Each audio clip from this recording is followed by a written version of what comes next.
I'll tell you something, Dave. People have waited for this and waited for this, and it's a surreal moment as you just know you're on the cusp of something great. The question's now, how's he gonna be? But look at him.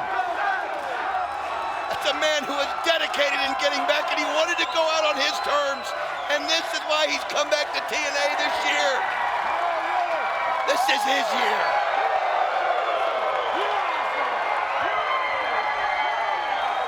Quite honestly, unlike any reaction that we have ever witnessed in TNA, unlike any reaction we've ever seen in the Impact Zone, as they just about tore off the roof. Wow. That'll play mind games with you, just that crowd reaction. If you're Jeff Jarrett and Monty Brown, you got to just block them out. Because they're not yelling, let's go Monty, and let's go Jeff, I can promise you that. The Christian Coalition, very vocal behind Christian Cage. You can sense that everyone here, Don, realizes that they're sitting in on a piece of history as we see the alpha male level Christian Cage with the shoulder block. They realize that they're watching, Don, a wrestling dream team unfold. Quick roll up here. Monty Brown's shoulders barely down for a 1 count. I'll tell you what, these two guys have gotten familiar with each other very fast here at TNA, in Christian and Monty Brown. And one thing that Christian has faced and had to take more times than most people, and that's that pounce. But yet he's lived to tell about it, and you know what? He knows how to avoid it. NWA World's Heavyweight Champion Jeff Jarrett, now in the ring against Christian Cage. Shoots him off into the ropes. Jarrett misses first with the clothesline, then with the back elbow. But Christian puts on the brakes. How about that? A little Jarrett strut right back for Jarrett, and then takes him down with a drop toe hold. I love how he just likes to mimic Jarrett and get into his head. Christian Cage and Sting, yes, they're going to have to trust each other, but that doesn't see. Oh, look at this, Jarrett not wanting him to get the tag. Christian Cage asks the fans, do you want him in the ring? Yes, there's the tag to Sting. This is what we've been waiting for. Here's the moment. Sting's return. Jarrett trying to figure out what he wants to do right here. He's looking into the eyes of somebody that's so happy to be back in the ring. Look at that stare. Not the same reaction for Jarrett. Side headlock taken by Sting. Jarrett gonna try and shoot him off into the ropes, and Sting just took him right down. Put the shoulder right into him. Again, leapfrog by Jarrett. Attempted the hip toss, blocked by Sting. And he hip tosses him right to the mat. Took him way up in the air. Sting goes airborne with a drop kick.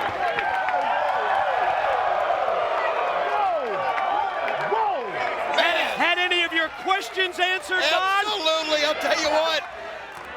I've seen some comebacks before, but this is unreal. You still got it. You still got it. Listen to him. You still got it. Letting him know. You still got it. You're damn right he does. Gonna lock it up again. No, Jarrett takes the shortcut. Drives the knee right into the midsection. Follows up with a series of rights, and now Sting's rocking. You've got to be able to block out that crowd noise, and Jeff Jarrett does it right there. He knows that no matter how you look at it, it's been a while since Sting's been in that ring. And if he can get some kind of momentum going, that he can use it to his advantage, but Sting not showing any kind of rust just yet. Double over Jarrett. Sting off the ropes. Drives him down face first into the canvas. Here comes the alpha male in. Monty Brown, he's gonna get set for the ride. Sent off into the ropes by Sting. Doubled him over with the boot. And then the face jam, you saw Christian Cage from outside putting in the tag, the blind tag. He's now the legal man. I'll tell you what I like what Christian did is he got Sting involved early.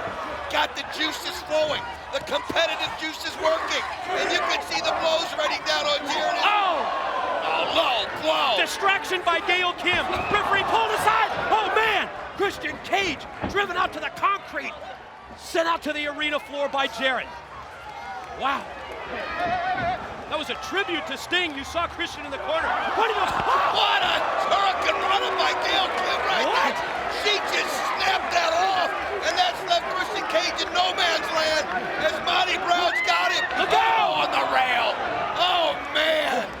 He dropped him, thrown first across that steel guardrail. And the Alpha Male going to toss a weakened Christian Cage back into the ring to his partner, Jarrett. Gail Kim was the person that turned it all around right there. What a drop kick by Jarrett as he just levels Christian with it. Firmly plants both legs, both boots, right into the chest, and there's the strut. It's kind of right back in your face right there, and that's one thing, if you're gonna make fun of somebody, be prepared to have it come back, but look at the fighting Christian. The rights, the lefts, from his knees and now back up to the vertical base, but stopped in mid-move by the Alpha Male, and Monty Brown takes him down. Oh, backbreaker across the knee, quickly drives him down again, and then just T-boned him overhead with the suplex. The strength of this guy is unreal as he does the patented scream right at Sting, and then this goes over to business right there. Referee Andrew Thomas letting Sting know he can't come in, he goes for the pin, no. Right back to the cover. And again, able to roll the shoulder in two.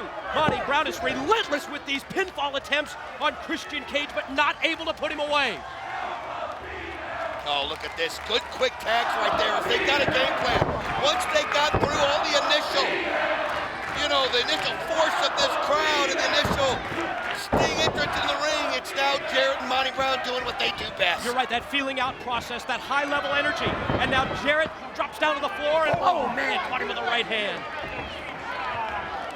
Quickly, Jarrett back into the ring. They're gonna come charging at him. Oh, nobody home. Christian Cage moves out of the way, and Jarrett crunched against the middle rope. Cheap shot from outside by the Alpha Male. I'll tell you what, man, it was a wicked shot too, and Jarrett saw it, and he goes right down there because Jarrett's in pain down there himself, and this is the way for him to get his bearings and keep a grip on Christian Cage. Christian, he's got to try and move Jarrett. He's got to get all of his weight behind him. Get over to the side of the ring and get Sting tagged into this matchup. And Jarrett's going to fight for his life to not enable him to make the tag. Look at the hand out there. There's the tag. Sting's in. Referee didn't say it. Oh, wait, come on. Referee did not see got it. him. And now the double team on Christian Cage. Oh. Double front suplex by the Alpha Male and the King of the Mountain. Jarrett Brown dropping right across the rope. Pin, two. Whoa. I'll tell you what, Monty Brown's been relentless on these pin attempts. I mean, you kick out once, he goes right back at it. And you can see they're wearing Christian out. They're closing off the windpipe right there, trying to cause him to not get in the air. And you can just see the spit coming out of Christian Cage's mouth. He can't breathe. Well, he's had his neck, he's had his throat draped right across that top steel cable by Monty Brown. Gonna try and go for a suplex here. Takes him over. Snap suplex. Right into a pin. No. Just in time. He's got to get a tag into Sting, or these guys, especially someone with the strength of Monty Brown, will wear him down. Someone with the experience of Jeff Jarrett will know exactly what to do. He's trying to set him up for the pounce. Oh, but again, look at that, just using his momentum. Yeah, tried to use the head scissors, extending his legs. Monty Brown would have none of it. Sends Christian Cage out to the apron. Quickly, the Alpha Male gets up to that middle rope and now going to try and bring him back in. Christian Cage fights him off. You can see Sting yelling at him to just hang in there and find your way over here to get the tag. Look at this, it's just Cage is fighting it off with everything he's got on the strength of Monty Brown. Yeah, but those words of encouragement, look at this! You gotta do what you gotta do. And in that case, it's called survival. Look out! Oh, whoa, he can barely stand. Biting, gnawing on the head of Monty Brown. Frog splash! He hits it, but he doesn't have enough to go for the pin. And at the same time, when he came crashing down with the frog splash, the impact that he crashed down across the chest of Monty Brown did not enable him to go for the pin, draped the arm. Just doesn't have enough. He didn't have enough leverage right there. He did not have the proper weight positioning. It was a desperation attempt. He extended the arm. He draped it across the chest of Monty Brown, but it was not enough to put the Alpha Male away. And again, he gets close over there to the tag, and Monty Brown pulling on the feet, knowing exactly what he's got to do. Christian Cage, look how close he is. They're leading out, and Monty Brown. Jarrett! Oh, he took a cheap shot. Jarrett pulled him down off the apron, just when it looked like Sting was going to make the tag. Oh, look at him using Gail Kim as a shield. Yeah, human and look, shield. he goes over to tag him, and there's nobody there. Oh, no. And Sting back up, but no. Christian Cage tossed back out to the ring. Right here in front of us, Jeff Jarrett grabbed 2 chairs. There you can see setting him up. Again, Sting trying to get in here. The referee's not letting him. Look out! Oh, Able to avoid that concerto. And now, Christian Cage, he just double DDT'd them both. Now he's got to get the tag. he doesn't have any strength left. He's got to somehow roll up to get in there. Listen to him, there he jerks. He's got to go on gut instinct right here. Just on pure guts. Christian Cage gonna try and slide. Get your body anyway over to that side of the ring. Sting's got his arm, his hand extended in. There's the tag. No problems with the referee seeing it this time, and he's fresh. He's fired up, and look at those rights. Look at that clothesline. I mean, he's relentless out there, one after another. In the corner. As he hits it. Stinger splash on Jarrett. Oh, he ducks under. Oh no, the referee down. Contact made with Monty Brown. Now he's got him stacked up in the corner. The alpha male and the king of the mountain both. What's he gonna do? Monty Brown tossed out to the floor by Sting. He did it effortlessly too, as he just absolutely picked him up and threw him over. Now he's got Jarrett. Scorpion, turn him over. He's got him over. But the referee is down. The referee is still down. He's got the Scorpion Deathlock applied. Jarrett trying to make it to the ropes, but you're right. Referee's knocked out. Look at this, you see right there.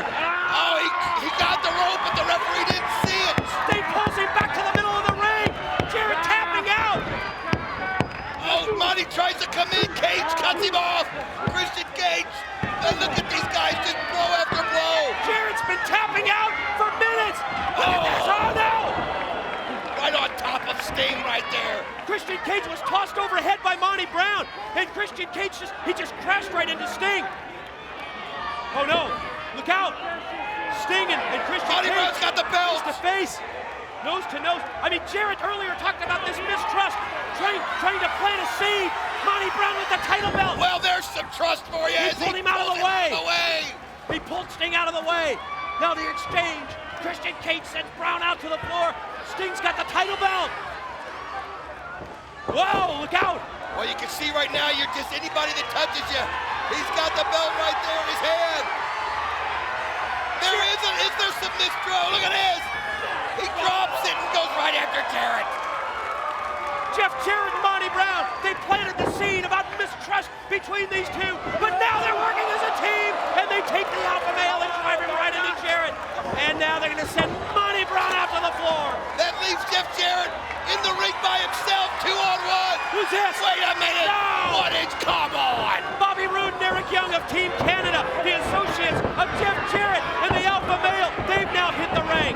More of Jarrett's minions coming in here to help him out in his time of need. Double DDT. Scorpion Death Drop. Both men hit Sting's patented Scorpion Death Drop. Unbelievable. Christian to the top.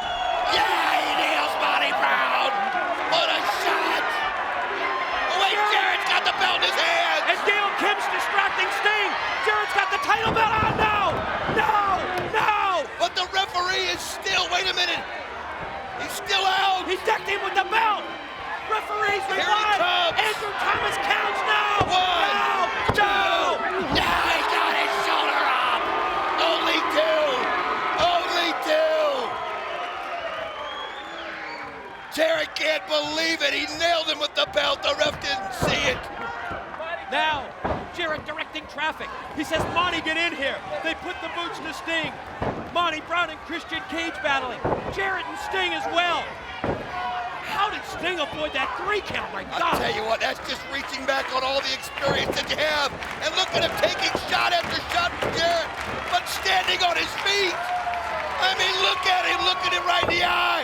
Everything Jarrett can give him, look at that. Bring it on, Jarrett. And Sting answers with a right, and a chop, and a right, and Jarrett now rocking. Everything switched right now. It's all Christian Cage. It's all Sting. Looks like they're both on the same page here. Oh no, they went for the splash. Both men going for the Stinger splash. No, not the guitar. Oh, he's got it set up. Wait a minute. Look at he's got the bat and he takes care of the guitar. And he just took the guitar with the baseball bat.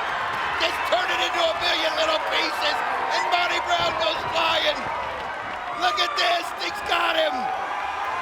Scorpion death drop. Scorpion death drop. One, two, he's got it. The winners of the match, the team of Christian Cage and Sting.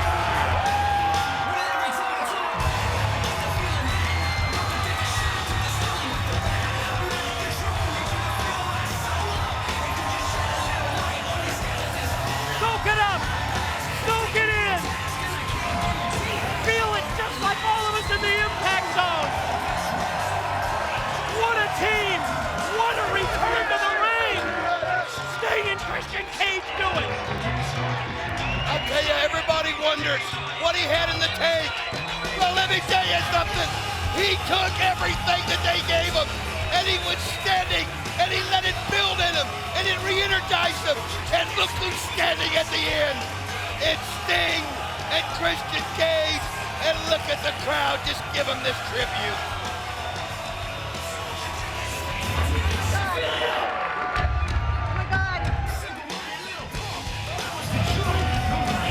Absolutely incredible reaction for Sting's return to the ring.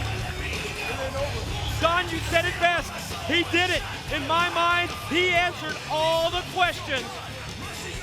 And look at this right there. You see him holding that bat that destroyed, or holding the guitar, I'm sorry, that was destroyed, playing it. Jarrett can't believe it. We have witnessed the return of a legend, the return of an icon. Yes, Showtime is back in TNA thanks to Sting. And he's just soaking in the moment. It's gotta feel so good, and he deserves this. He deserves this moment, and look at this. In the ring right now, Christian Cage is holding the bat up in the air, pointing at Sting, and hands it to him. Look at this. It's almost as if he just said, Sting, this is it. And now, ladies and gentlemen, live from Universal Studios in Orlando, Florida, it's time for your Against All Odds main event of the evening. When the bell rings, the man in charge, official Mr. Earl Hebner. And now, ladies and gentlemen, introducing the combatants. First of all, standing in the corner to my left. He weighed in this morning at 230 pounds. Born in Toronto, now making his home out of Tampa, Florida. Tonight, he attempts to fulfill a 12-year dream by becoming the heavyweight champion of the world. This is the #1 contender, Captain Charisma, Christian Cage.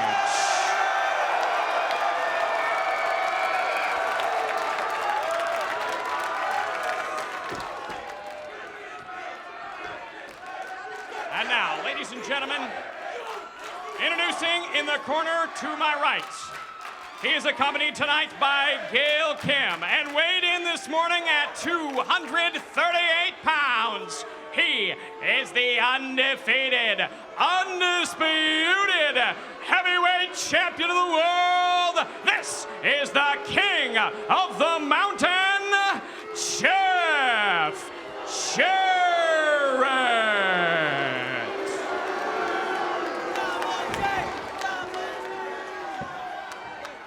And Jarrett gets right in the face of the challenger, Christian Cage, and referee Earl Hebner backs Jarrett down. Well, he's going to have to take control of this match right from the start. And look at Larry Zbyszko. He's got words. He shakes the hand of Captain Charisma coming over to the champ. I've got to give it to him. I've been very critical of Larry Zbyszko, especially with the Raven situation and how I thought that was just done wrong by Larry Zbyszko. But he seems to be very sincere about seeing that this thing is a level playing field. I think he realizes what's at stake, and what's at stake is his job.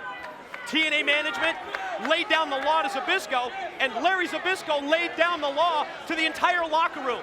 He said, we're not going to stand for any outside interference. If there is outside interference, you're going to get fired. Well, I think Larry Zbyszko's hedging his bets too. He's making sure that whatever the outcome is, he's covered, and he can say that he did the right thing. But again, all eyes are going to be on Earl Hebner. You talk about controversy. And there you see the championship belt displayed.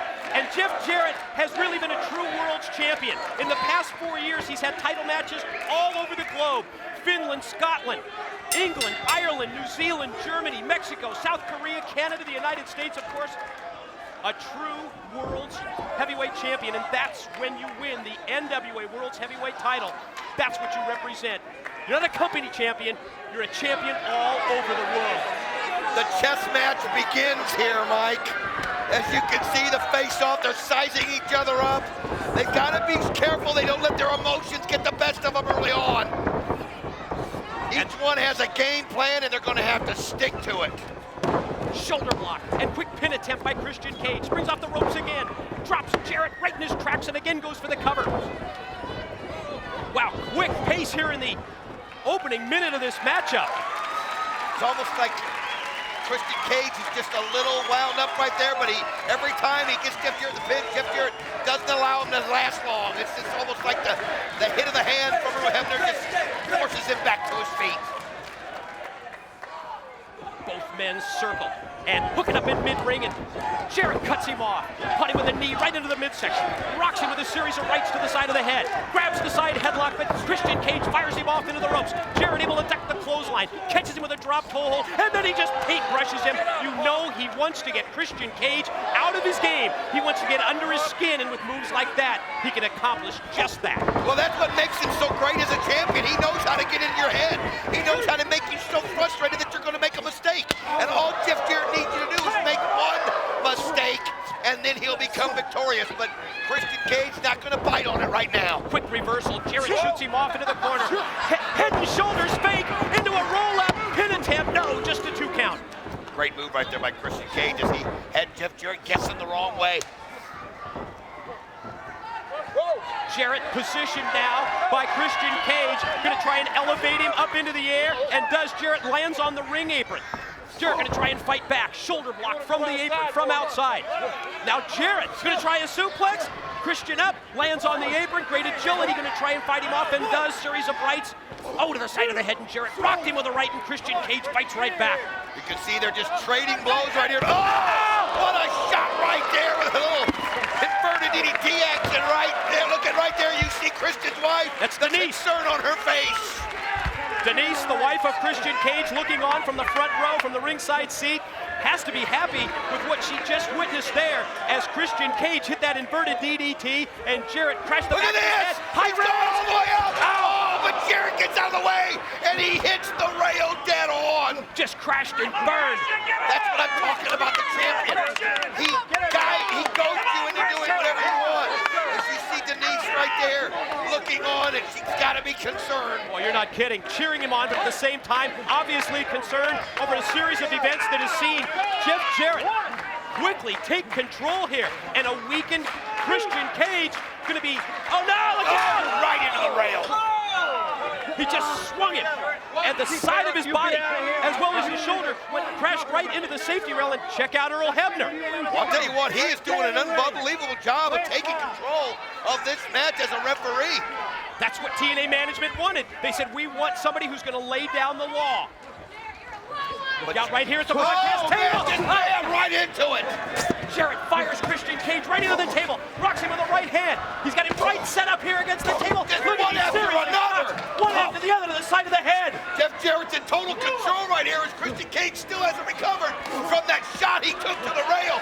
That shot that he took, and look at this. Oh, man, right into the table. Catapult move by the champ and the challenger. Don, you felt it and you saw it. Christian just went directly right into the side of the table here. Oh, man, and again, right on that chest point where he hit the rail. Unbelievable. Jeff Jarrett is in total control. A weakened Christian Cage sent off. What a drop kick! Caught it, perfect timing, perfect leg placement. replacement, but the drop kick only leads to a 2 count. Oh, you can just feel the tension. You can feel the excitement. Somebody's life's gonna change here tonight. Think about the victory this would mean to the King of the Mountain. Everybody they throw at him, he defeats. Nash, Payne, 1, 2. In the mind of Jeff Jarrett, the champion, just another one added to the list of victims. You talked earlier about Kevin Nash, Diamond Dallas Page. Jarrett mentioned Rhino, talking about going to Japan to take it to Hulk Hogan. Think about this too, if Christian Cage loses this match, where does he go from there? At what point does he go back to that mid-card? And Jeff Jarrett said he would. I mean, he's got so much pressure on him. And that was the one thing that really got under Christian's, without question. That's the one thing that took him out of his game, really got under his skin when Jarrett referred to him as that mid-card comedy act. How about this? Earl Hebner pulls Jeff Jarrett at the hair and pulls. Oh! Wow, look at that! He's not intimidated by the King of the Mountain. Not in the least. I like the way he did that. He just pushed him right back, and Jarrett had to look him in the eyes and realize he can't go too far there. But, oh man, Christian Cage out of breath. You can see the spit coming out of his mouth. The throat and the windpipe of Christian Cage across that cable, that steel cable and ring rope. Jarrett crashes down with all of his weight across his back, drops out to the floor. Hey, look at Gail Kim! To the referee, and she snaps the Hurricanrana. She's interfered, and the referee didn't see it. Behind the back of Earl Hebner, he never saw it. Pin attempt off the Hurricanrana, and then just a 2 count for Jarrett. If he would have seen that, she'd have been fired. So close. But she took a risk right there, but again, they're just wearing Christian Cage down.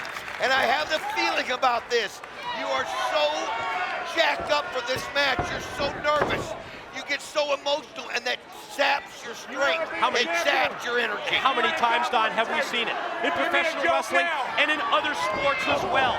You're right. You get so high. The adrenaline rush at an all-time high level for Christian Cage, the challenger, going into this matchup. But then, once the bell rings, you've got to do it inside the 6-sided ring. The float over by Jarrett leads to a sleeper attempt, and Christian Cage fights through, fires him off into the ropes, and now the sleeper applied by Captain Charisma. And that's perfect for him if he can hold on to it. Something to get his breath and take out some of Jarrett's. And look at this, oh man, wow. Christian Cage able to take advantage of that. Counters with a power bomb, and gonna spin through here and apply the figure 4 leg lock. Jarrett is blocking it. And Christian gonna sit back and cap it off, and there's the figure 4 leg lock. A hold that we have seen Jeff Jarrett use on many, many occasions, now being used against him. Gail Kim. Look at this, he's reaching out as Gail Kim is help pulling him back toward the ropes, and it worked. And again, Gail Kim's able to do it out of the sight of the referee. Difference maker. Gail Kim pulled Jarrett over to the side of the ring, and he was able to make contact with the ropes and get the break. I'm starting to wonder, is it really out of the sight of the referee? Well, it was behind his back. That's all we know at this point. I think Christian has the same question in his mind. Like I said, I smelled a rat at the beginning.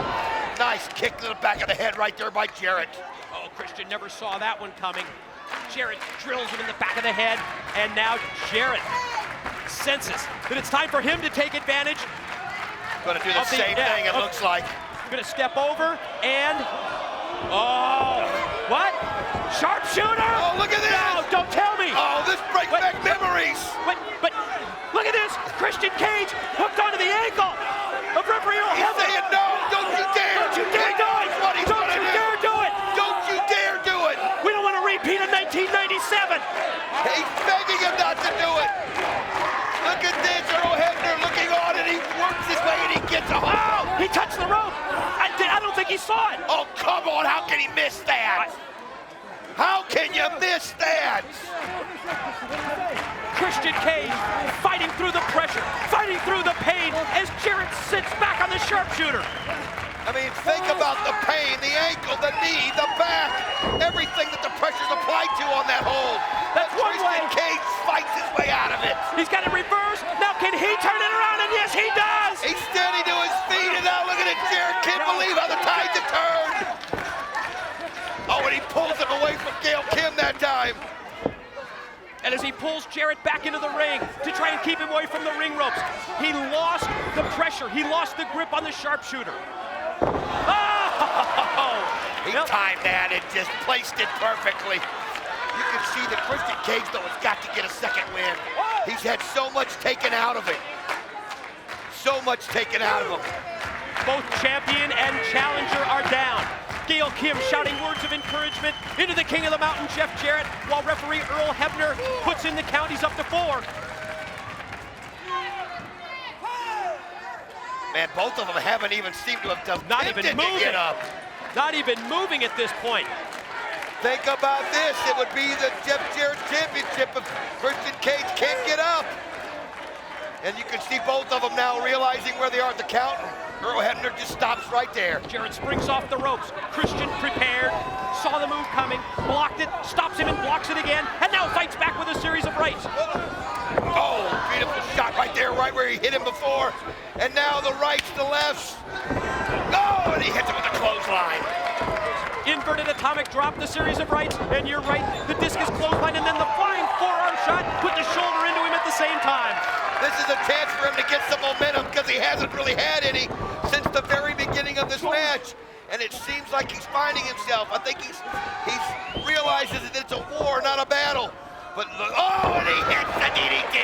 Dropped him, spiked him on his head. Desperation move, but now here's the cover. Here's the press. Leg 2, 2. Got it, no. Wow. So close. I'll tell you what, that's the kind of move when you hit it like that, it can be all over, but Jeff Jarrett just has that instinct. That's why he's the champion. He can hear that count. Even when he's dizzy and trying to figure, oh, look at him. Oh, he slid it, he caught the referee right there in the ankle. And Earl Hebner went down, you can see Don grabbing onto the ankle and favoring it as Christian has taken control of this match, and he's going up to the top, and Gail Kim interferes again. Well, she realizes that he's going up, and Jeff Jarrett uses the advantage to get right to his feet. You're right, it's a free shot for Gail Kim in her mind, with referee Earl Hebner down, and now Jarrett as well. Look at this. Oh, wait a minute. Is he setting him up for the stroke? From the top rope? You're kidding me. He nails it from the top rope. Stroke off the top. The patented finishing move of the King of the Mountain, Jeff Jarrett. Is he going to cover Christian and keep the title? He's got it from the top, and the referee, though, still reeling in pain. Jeff Jarrett now covers. Yeah. He's calling for the ref. Hebner favoring the ankle. He gets over there. Drags himself over. 2. No! He gets the shoulder up. Just 2. Only 2. I'll tell you, if it hadn't been for the fact that Earl Hebner was down, that would have been a pin right there, but it took a little extra time to get him over there. Crowd screaming Christian's name, trying to fire him up. Almost as if Christian hears, he's just daring Jarrett, and Jarrett's ready for him. Series of rights by the champ. Oh, that one caught him in the side of the head.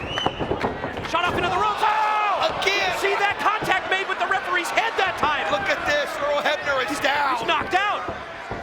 Is he gonna go for the move? Oh, he's got it. He's got him. Pin him. He rolls him over, but there's no referee. Wait a minute. Coming in, that's Slick Johnson. Oh, and Jarrett just is able to get out of it. Referee Mark Slick Johnson. You saw him earlier with Larry Zbyszko demanding to find out who was going to be the referee for this match. And with referee Earl Hebner knocked out, unconscious, he comes down to employ the count. You can see it was so close. Christian Cage realizes it. He's got to be glad, though, that there is a referee out there now. Look at Christian making the motion that the NWA World's Heavyweight title belt, it could be around his waist. It's just a 3 count or a submission away. Catches him with the knee, and now he's going to try to set him up for the... He was going to try and beat Jarrett with his own move. He was going for the stroke, and Jarrett caught him with the low blow. That's a high risk. He's going to disqualify Jarrett. Look at that! He just nailed the referee! I think Johnson was going to disqualify Jarrett. Oh, man, he wasn't going to take it. Now he's looking up, and he's yelled for her. He's motioned to Gail Kim. What? She's picked up. What has she got? Steel chair. The chair. Oh, wait a minute. With all the referees down, they don't see this. Christian Cage, though, goes at it, and he kicks it right into the head. Missile drop kick right into the steel chair. And then the the chair goes right into the face of Jarrett. He's got it, but again, there's no referee. You can hear him counting in the impact zone. They're at 7, they're at 8. And now Christian Cage has come out the door, and he's chasing Gail Kim around the ring. He's had it. He knows what she's done. Oh, wait a minute, he's got her. Well, that's one way to take care of this repeated interference. He's had enough of this. Is he going to set her up? Oh, wait a minute. No! The guitar. Oh, he crushes him with it. No. Guitar shot by Jarrett. No. Look at Gail Kim. Clear up the evidence. Look at her clean that evidence out of the ring. And so putting it underneath the ring. Jarrett's got it. He's waiting again, though. The referee not there. Nobody there to make the count. Here he comes. Earl Hebner, he sees it. Revive. He's got it. Rolls over. Here's the count. 1, No. 2. No, this can't be happening. He got out. He got out. The crowd can't believe it. They're tearing the roof off the impact zone. Jeff Jarrett, he's now grabbing Earl Hebner. He's Not Gail Kim again. Gail Kim on the top. No, he's got the referee distracted. How many times can we see this? Oh, boy, he slams her down. Power bomb on Gail Kim. Planted her. Wait a minute, Jarrett going for the unprettier himself. Trying to beat him with his own move. No, he doesn't. Oh, look at this. Jarrett lands He's on got his him in the feet. stroke. Attempt at the stroke is blocked. He's got him in him. He hits it. He hits it. Let's go. Count it out. 1, 2. He's got it. The winner of the match and new heavyweight champion of the world, Christian Cage. Everything that he threw at him, he was able to find a way. He found a way to fulfill his destiny. He's finally done it, Don. He shattered the glass ceiling, and in the process, Christian Cage puts his name right next to the elite of his profession once and for all. And he showed the world. People doubted him. People wondered why he would come over. And he let everybody know. Because he wanted to be the NWA World Heavyweight Champion. And the crowd is not believing it. They see Jarrett come out of it so many times, but not tonight. He made the guarantee. Christian Cage, he told the fans, he told his peers, he even told Sting, I guarantee you I'll be NWA World Heavyweight Champ, and Christian Cage delivered. The celebration has begun. Jeff Jarrett is slunk out of here. It's all about Christian Cage, the new champion, Now you can world say it. champion. The honor roll of the NWA World Heavyweight Championship. It bears the name Christian Cage, and it's a perfect fit. And it's a perfect ending, and at the same time, it's a perfect beginning. Look at this. He's going over to his wife, Denise. You can see the hug. Oh, what a great The moment. this is. happiness. What a great moment. The realization that the 12 years of hard work has paid off. It's finally paid off. Christian Cage, this is And look why at you... this. Look at the ring. You gotta see it as the crowd coming in, mobbing him. Rhino's in there as well. Christian Cage, this is why you came to TNA. Look at this. Feel it. Christian Cage is the NWA World Champion. And February 12, 2006 is a new day in TNA.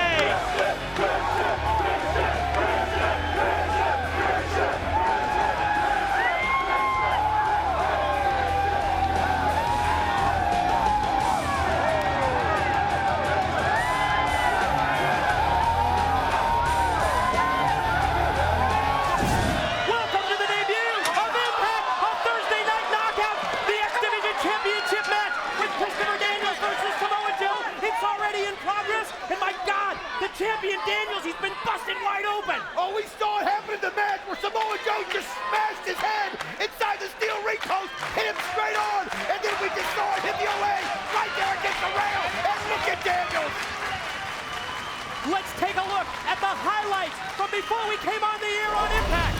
And look at some of these. This is some of the action. You saw right here, Joe trying to get him to muscle buster, and then Daniels sends him outside of the ring. Oh, and then he goes up top, and Christopher Daniels able to hit him with a moonsault. It was absolutely unbelievable. At this point, Daniels was in control of the match. But then it was Samoa Joe who turned it around on the champion. He drove him head first right into the steel ring post. And Christopher Daniels, his face, his head, it's a bloody mess. That's where it was. He hit it straight on that ring post. And then it's been all Joe ever since. It's Christopher Daniels reeling right now, trying to get his balance, trying to get his head cleared. What a night we have in store for you on Impact, our debut on Thursday Night Knockouts. In addition to this X Division Championship match, it's America's Most Wanted against Team 3D in a Street Fight Plus. His first match on national TV in 5 years. It's Sting! Sting will be here in the ring. Will Jarrett accept the challenge? We'll find out here later on tonight. But right now, it's all about the X Division. It's all about the X Gold. It's Christopher Daniels trying to hold on to that belt, and the Samoan submission machine is a monster out there right now. Daniels gonna try and fight back, but just when he tries to come back, Joe cuts him off with kicks, and look at this, he's fighting like he's right into the cut. Joe has never been able to accept the fact that he lost that belt to Christopher Daniels in Ultimate X. He cannot stand that, and he's had this on his mind, and he is just trying to humiliate the Fallen Angel in the ring right now. Samoa Joe to face Sabu April 23rd at Lockdown. Christopher Daniels, he was scheduled to meet Jushin Liger, but Larry Zbyszko from the Championship Committee informs me that the New Japan captain protested that the match was to be contested in the 6 sides of steel. While Liger will not be at Lockdown, the Team Japan captain will bring his squad to TNA for the upcoming World X Cup. Oh, that was just a terrible sight. I'm telling you, folks, if you're squeamish, you better leave the room right now, because this is brutal. That's what this X Division title means to these guys. It is just a belt with prestige that TNA has brought to the world.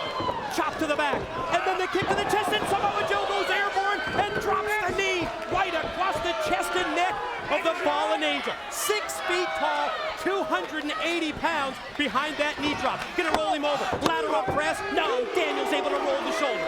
In the 10 months, I believe, in his profession that he's been here, this man has never been pinned. He's never submitted to anyone. Christopher Daniels vowed to do that in the ring tonight. But right now, Joe, and look at this, Joe pulling back on the head. And the blood loss has got to be getting to the Fallen Angel at this point. You're right, the Fallen Angel, Christopher Daniels, when he was at our broadcast position down on Impact, he said that he would be the man to break that streak. Shots to the midsection by Daniels, swinging a miss with the clothesline. Oh, Samoa Joe, high knee, it just drilled the champ. Christopher Daniels just cannot seem to get into any rhythm. Like I said, a lot of it's got to be with the blood loss. It just takes away your strength and saps your energy. He's got to find a way to clear the cobwebs if he's going to have any chance tonight against Samoa Joe. Daniels looked great right at the opening bell. In fact, Don, he was in control for the opening minutes of this matchup, but then when we came up live, when Impact joined this match in progress, Samoa Joe had turned it around in his favor. Oh, right before we came live, when he just took him in his momentum right into the steel ring post. From that point on, it's been all Samoa Joe, but we know one thing about the Fallen Angel. This guy has no quit in him. He has more heart, more dedication, more intestinal fortitude than most men will ever dream of having. Look at the combinations by Joe in the corner. The right hand and the chop, just one after the other. Oh, he is just absolutely on the game plan right now. He decided if he ever got the momentum, he wasn't going to let up. And that's exactly how he's been. Relentless. Daniels, prone body, laid out across the bottom ring ropes. Gonna try and regroup here and try and mount some kind of an offense, but it's been all Samoa Joe. You can see Christopher Daniels just trying to reach up, trying to find something to slow him down. He just doesn't have enough oomph in it right now. He's got to get a base to his feet, Mike. He's got to find a way to clear some space between him and Joe so that he can mount a charge. The challenger sets the champ up in the corner and drives that open hand right into the cut, and then the double chop to both sides of the neck. Samoa Joe just having his way, one right after the other. Everything he wants to do, he's successful, and he comes right back at him with his weight behind, and then gets him with the kick. Wow, Daniels just forearm shot. The follow move was a kick that just drilled Daniels in the side of the head, and you see senior official, referee Rudy Charles, checking on the condition of Daniels, but it's not good. Oh, it's not good at all. Ever since he's just had that bell rung, had the head split open, he has not been able to get to his feet. He's not been able to get any kind of momentum at all. And look at Joe, he's just applied again. Oh, and he's raking the boot right across the face. Repeatedly in the corner, the face wash from Samoa Joe. Oh, and then he charges right in with the knee directly into the face of the fallen angel. Everything, he's focusing on the head of Christopher Daniels, and you can understand why. He knows he's vulnerable there right now. Christopher Daniels in so much trouble, Mike. Here he comes again. Daniels able to grab by the leg. There it is. Dragon screw leg whip by the champ. That might have been the opening he needed. Oh, and he goes up high with the knee and connects. Now Daniels gonna try and fire Joe off into the corner. Charges it again. Oh, but Joe just took him right down to the mat. That power right there by Joe. Hold that thought, Don. We're gonna take a quick commercial break. When we return to Impact, more of this X Division Championship match.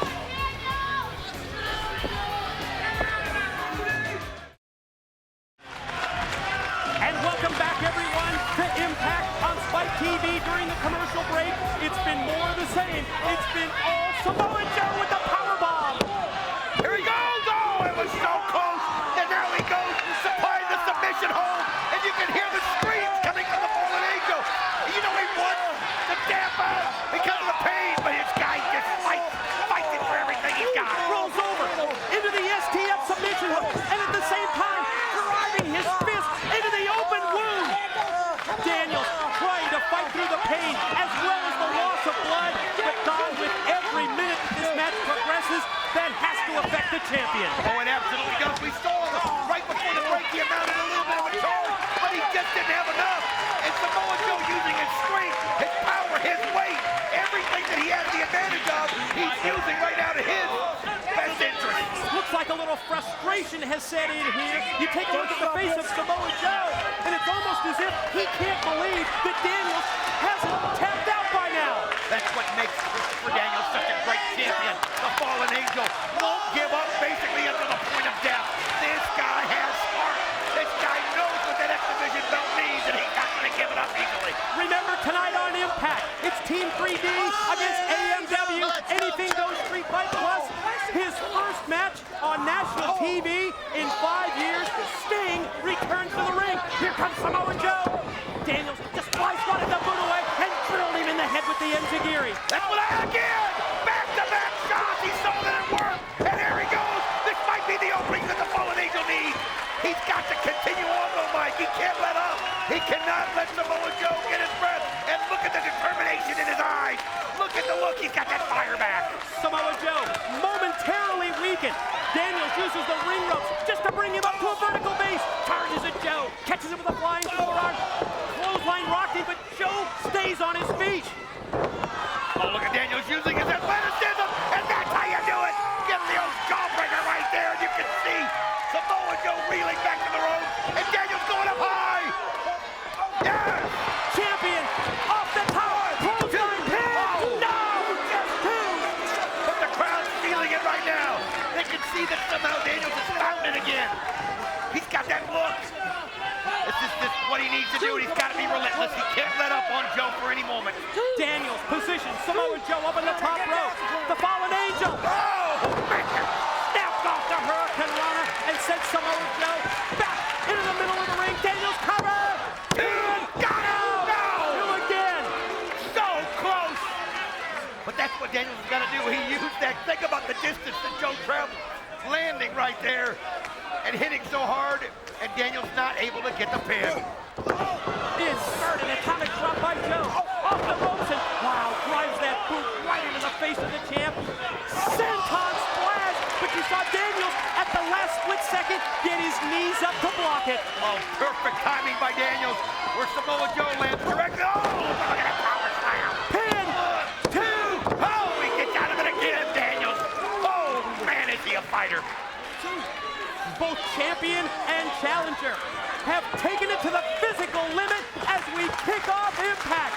Joe gonna take Daniels up into the air. Daniels, what agility, lands on his feet. Gonna this out. Open hand palm thrust right into the cut.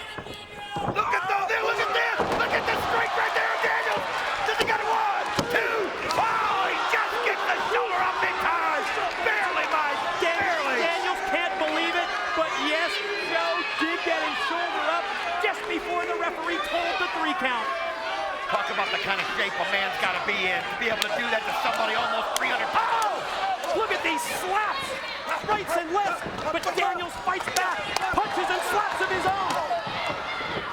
Joe, series of kicks to the chest. Oh, Daniels counters though! This is his chance! STO, judo takedown by Daniels. Here goes the champ. BME! Yes! He hits the best moonsault ever! 2! Yes! No! Again! The Samoan submission machine gets the shoulder up! That was unreal! Unreal! BME, best moonsault ever by Daniels. Perfect landing, but only a 2 count. That shows you what this belt means. Lives change in a match like this. The prestige that comes with being the X Division champion. That's what makes these guys go to these limits, these lengths.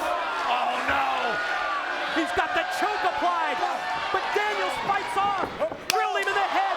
Open head palm thrust. It rocks Samoa Joe. A little bit of his own medicine right there. And look at this. High risk by Daniels. Going up top.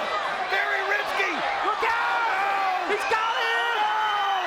Oh, no! Island driver! 1, 2, done. Ladies and gentlemen, here is your winner, and new X Division champion, Samoa Joe! He did it! Samoa Joe has regained the X Division title. He hit the Island driver and gained the 1, 2, 3. What a move. He brought out something that we haven't seen here at TNA. He caught Fernandez by surprise. That's what happens when you go high risk like that. And that time it cost the Fallen Angel his belt. There it is, championship belt, back in the property of the unbeaten Samoan submission machine. Samoa Joe is the X Division champion. And again, he can say he has never been pinned. Wait a minute. Wait a minute. One thing we know, April 23rd, Don, lockdown on pay-per-view. Samoa Joe's gonna defend that title against Sabu! He's before that ceiling forward. I love the pre-match comments from the phenomenal AJ Styles in regards to Sting and his teammates. You know, he said Sting has that kind of power, that kind of clout, that he could pick anybody. He could choose anyone to join him in the lethal lockdown. You know that AJ, Ron the Truth Killings, the War Machine Rhino, the last thing that they want to do is let down Sting. Oh, you're right. I mean, think about that. That'd be like Larry Bird coaching in a basketball game. You know what I mean? You don't want to let him down. He's such a legend. He's such an icon. And I look at that team that Sting has picked, and it's full of champions, full of guys that have held multiple different kinds of belts, and they're going to have to really work together. The only thing that alarms me is somebody with the agility of the phenomenal AJ Styles. What will this cage do to him? Will it ground him? Will it keep him, you know, not able to do the things that we see him do so well? Well, you're right. Will it limit the incredible high-risk offense of the phenomenal AJ Styles? I don't know, Don. We've seen AJ in the past inside 6 sides of steel, and the way that he can improvise and improv during a match, it's almost as if he can adapt to the circumstances here, and he can use the steel cage to the advantage. You see the clock, bottom right-hand corner of your screen as we near 4 minutes in this opening 5-minute segment. You don't win the Triple Crown in TNA without being able to improvise. This guy's held every single belt more than once that TNA has. Oh, what a drop kick! AJ Styles just cleaned him, and you can see that look on his face. Oh, he wants to perform for Sting so well. That Triple Crown, that statement can be made about just one man, AJ Styles, NWA World Heavyweight Champion, Tag Team Champion, X Division title holder as well, and he's taking the offense to the Wildcat now, going to take him face first, and send him right into the steel cage, and then those right hands. And he's held each of those titles at least twice. Wow. Oh, man, but think about the power. This is somebody that's held a lot of belts himself. Okay, Chris Harris, no stranger than gold. I mean, the most decorated tag team in TNA history. This man's one member of it. and looking to exploit the physical advantage that he has here. Picked up Styles, rammed him back first into the side of the cage, and now has him, and oh, just tossed him again right up against the 6 sides of steel. Each of these guys know that their job is to wear down these other guys so that when the cage comes down, you have an advantage. And it is going to be very important, especially for the team that will have a man advantage, every other man coming out, and that'll be Team Jarrett, that they use that man advantage so that when the ceiling does drop and the weapons do come, they're in much better shape. And oh, AJ Styles able to counter. Drop toe hold by Styles, goes airborne and drops the knee right across the back and the back of the head of the Wildcat, Chris Harris. Just made a huge point. That pre-match coin flip, the coin toss. You heard Larry Zbyszko from the championship committee. He talked about it earlier. It was won by Team Jarrett, Jarrett's Army, and as a result throughout this match, you will see where the numbers game will be impacting the match severely, and it's going to be to the advantage in many instances of Team Jarrett as Gail Kim looks on from ringside. Harris, Styles up to the top. Harris with punches. Styles with a series of kicks to the side of the leg, getting the better of the Wildcat. That's how you bring somebody down right there. Kick that leg, make him drop off that rope. And look, he's got Wildcat caught in between the cage and the rope. That's where he wants him right here. This is his chance to take advantage because it's going to take him a little bit of time to get out of that. We saw that earlier with Christian Cage. We saw him in that no man's land position. Oh! What we talked about earlier with AJ, he will find a way to use the 6 sides of steel to his advantage. Going to go at him again and just smashed him, just squashed him right up against the cage. Oh, he knows he's got Wildcat, and he also knows that he's going to be at a man disadvantage in a minute. Great so point. he wants to make sure that he's got Wildcat subdued, so that for the 2 minutes he has to face the next opponent, it's one-on-one and not two-on-one. Maybe the most important aspect of the early going of this matchup is just that. Wear down Chris Harris, so that when the next member of Jarrett's Army sent out for the 2-on-1 There is 1 advantage, minute left in the initial 5-minute period. 1 minute. we are under 1 minute to find out who is going to join this matchup next, who's going to enter lethal lockdown from Jarrett's Army. Styles going to try and shoot him off and does. Back first into the corner. Here comes AJ. Oh, AJ has got the momentum, he's got the advantage, and I just want to reiterate to those that are watching, even when it is oh, look at the strength. Oh, catatonic! Oh, he hits the catatonic! He nails the catatonic, and that'll stop your momentum in a hurry. The blood flowing from the head of the Wildcat, Chris Harris, but still able to dig down deep. His patented finishing move, the catatonic, but there's nothing to finish at this point in the match. Only when all 8 men are inside the cage, and only when that cage roof lowers. Referee Hebner down for the pin, but that has no impact. There's the Styles clash by AJ as the final seconds tick off. 3, 2, You can count all you want, but it's not going to impact the match.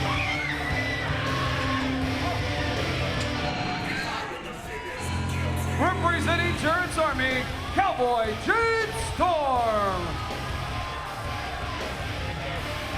And here comes the other half of America's Most Wanted. Got that beer bottle in hand, Gail Kim, to greet the Tennessee Cowboy, James Storm, as he comes down the ramp. Think of the advantage now that Team Jarrett has. Certainly the numbers game, 2-on-1, but at the same time, you've got a team that's worked together for years. You've got America's Most Wanted, Harrison, Storm against AJ. Great move by AJ. Oh, to drop kick the door. The gate swung wide open. Storm, he didn't get hit, but Gail Kim got knocked down. God. And what a shot she took right there. Man, oh man. It's brutal, and you can see the advantage right here that AMW has on them. Oh. Hey, Storm, the fresh man. I mean, the other two had just battled for 5 minutes, and Storm comes right into the ring and takes AJ and flings him right into the side of the cage. Storm's got him up. Looking for a little. Goes at the eye of the Storm, and he hits it dead on. You can see just pounding him on the back. Now, this is so important right now for Team Jarrett, because if you take somebody as valuable as AJ Styles out of this matchup, Come on, AJ! It really makes a difference. And look at him just raking that face across the steel cage right there. Chris Harris, he's been opened up, and now the phenomenal AJ Styles bleeding from the head as well. There's just no way you can avoid it when it's kind of a battleground. Lethal lockdown inside the 6 sides of steel, and AJ fighting back courageously. Doing everything that he can right there to somehow hold on till he gets another man to help him. And look at the teamwork that AMW does so well. Oh, man, AJ just got a wicked shot to the mat. Clock winding down under 15 seconds until the next member of Sting's Warriors will join AJ and even it up at 2-2. Who's it gonna be? Let's find out now. Representing Sting's Warriors, Rhino! Well, you can see Rhino didn't waste 1 second. He knew he had to get in there because his partner AJ is down on that mat and took a beating. And Rhino, the War Machine, just coming in like a house of fire and tearing it up inside the cage. We're even up now at 2 versus 2. 2 members of Jarrett's team, 2 members of Sting's team, and yeah, the War Machine, Rhino taking it to both members of AMW. Harris up, spinebuster down. What a wicked spinebuster. And it's so important for Rhino to take advantage of the situation that he's fresh and they're not. He's got 2 minutes in which to cause massive destruction, and he's got to do it. He's not going to get any help from AJ right now. Gonna go for the gore. Oh, he's setting it up. Oh, but he misses as Storm able to get out of the way and throws him into that cage. Tennessee Cowboy James Storm able to sidestep the attempt at the gore from the War Machine Rhino, and he just crashed right into the side of the cage. Harris, oh man, vicious, lethal lariat. What a clothesline knockdown style. That'll take your breath away. Oh man, you can see how busted open AJ Styles is. Oh, and what combination there as Storm throws Wildcat into Rhino, and he takes that boot right into the face, right into the cage. And as we go under 40 seconds until the next man joins this lethal lockdown matchup, the advantage is to AMW here. The advantage is to Team Jarrett, and in less than 30 seconds, they're going to have the numbers game as well, because it'll be 3-on-2 for Jarrett's Army. And it looks like everything that they're wanting to do is working, and I'm telling you, we talked about how dangerous this cage is because there is no give on it. Look at this, it looks like even James Storm is busted open from the shot he took. 9, Everybody that hits that cage, it acts like a, like I said, a cheese grater for the rest of it. Oh, he hits the Pele on top of Storm. the next participant, representing. Well, you can see it was Jeff Jarrett coming down, and Rhino wasn't even going to let him get in. Now his thing is broken outside of the cage as they went right after the champ. The former champion, Takeover, busted it right there, the king of the mountain, getting one shot after the other from the War Machine and the phenomenal AJ Styles. Rhino and Styles, repeated shots to the head of Jarrett. They've got him right here against the broadcast table. And now they're going to toss him right inside the cage. Talk about taking it to your opposition. It's exactly what Rhino and AJ just did to Jarrett. Well, that's exactly what you have to do, but once they got inside the cage there, Jarrett able to get the momentum back, get to his feet. And a lot of that has to do that he's just the fresher man in this situation, but I do like the way that AJ Styles and Rhino came right after him. Really, if you think about it, the perfect counter to the numbers game. You wear down AMW, you broke through the cage door, you take it right to Jarrett on the ramp, and it worked for the first minute. But now the 3-on-2, and Jarrett's Army back in charge. You know, it's almost like they had that plan waiting right there. As soon as that cage was open to let somebody in, they were flying out of there to go after him. But again, it's now, like you said, 3-on-2 for the next 38 seconds. And again, keep in mind, until all 4 members of both teams are inside the cage, and only at that point does lethal lockdown begin. And at that point, you win by pinfall or submission. Jarrett has really turned this in the favor of his team, the 3-on-2, and the king of the mountain, the fresh man, and it's all Jarrett's Army. Numbers game has worked out to their advantage. So important right here for Sting's Warriors to somehow get things status quo. Who's going to even it up 3-3? Let's find out now. Representing Sting's Warriors, Ron the Truth Kelly. by Sting. All three men, Don, they've been to the top. NWA World Heavyweight Champions, all three. And this is the freshest of the men, Ron the Truth Killings, unloading with right hands. And he knows he's got to come in there on fire. He knows he's got 2 minutes to do a lot of damage, because then he's going to be outnumbered. And that's exactly what the Truth is doing.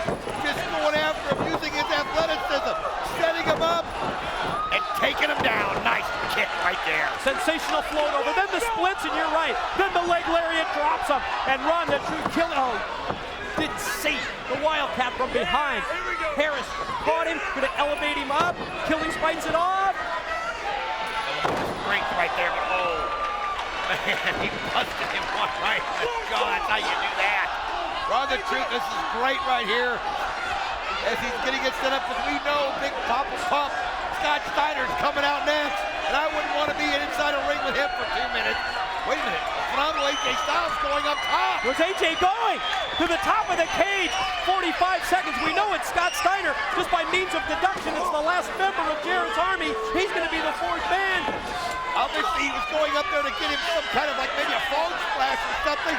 But you can see Storm, you can see Jarrett, Jarrett. look out for Rhino and the Truth underneath. Oh, they're all going over there. No! AJ trying to hang on to the cage.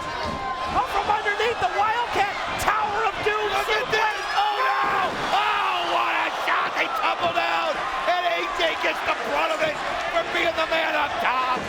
Oh man! Oh man, AJ, it was high risk. 4, 3, 2, God, 1. what a bad landing that was for Styles. And the final member of Jarrett's army, Big Papa Pump, Scott Steiner. Oh God, here comes Scott Steiner. You know, we've seen this hired assassin, Don, on several occasions attack people because Jarrett sent him out there. But this is his in-ring debut for TNA, and he goes, oh man, belly to belly, overhead release suplex on the War Machine Rhino. They're Oh, he gets flung. AJ like a stack of potatoes and thinking the advantage after the Tower of Doom. He had all the guys laying down, and he's able to just come in there and clean house. And man, is he cleaning house. Oh, bodies being tossed all over the ring by Big Papa Pump, elevated up. God, he just flung him right against the side of the cage. That was AJ he just tossed. I mean, he has just come in there using his strength with those gigantic arms, and just one after another, and this is the perfect game plan. Have these guys so that when Sting comes out here, he won't have much help. And took him from the top of the rope. Oh, man, was that wicked. The largest arms and the shortest fuse in professional wrestling. Big Papa Pump, the big booty daddy, Scott Steiner, has just turned this thing totally in the control of Jarrett's army. And we know, Don, we're 30 seconds away from you-know-who. Oh, Sting can't get out here fast enough, because it has become a total beatdown at this situation. Look how busted open the War Machine is. Everybody, it seems, is just tore up in there as Jarrett's army is taking it to town. Oh, man, AJ, what more can he have in him? Think of the punishment that AJ Styles has gone through, 10, Don. 9, We're 9 seconds away from 7, Sting 6, to even it up and 5, drop down the 4, roof. 3, 2, 1. And here he is. This is Sting. I hope he can get in there in time, because he's got a lot of work to do. Open up that door and turn him loose. Here comes Sting. You can see everybody waiting on him, but Sting comes in just throwing the legs, throwing the arms, anything to create a little bit of space. Steiner dropped. Attention turned to Jarrett, king of the mountain, face first into the steel. Oh, he's just putting them all inside the cage. One right after another against it. Oh, man, as you can see, the Cowboy takes a shot right there. Now, Sting and Steiner, and he just dropped him with the big right hand.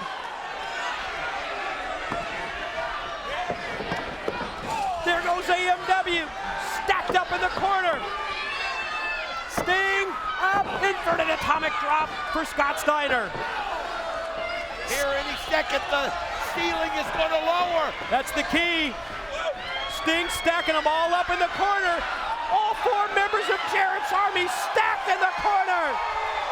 And here he goes. Look out! Oh, man, the Stinger splashes. Oh, 4 of them.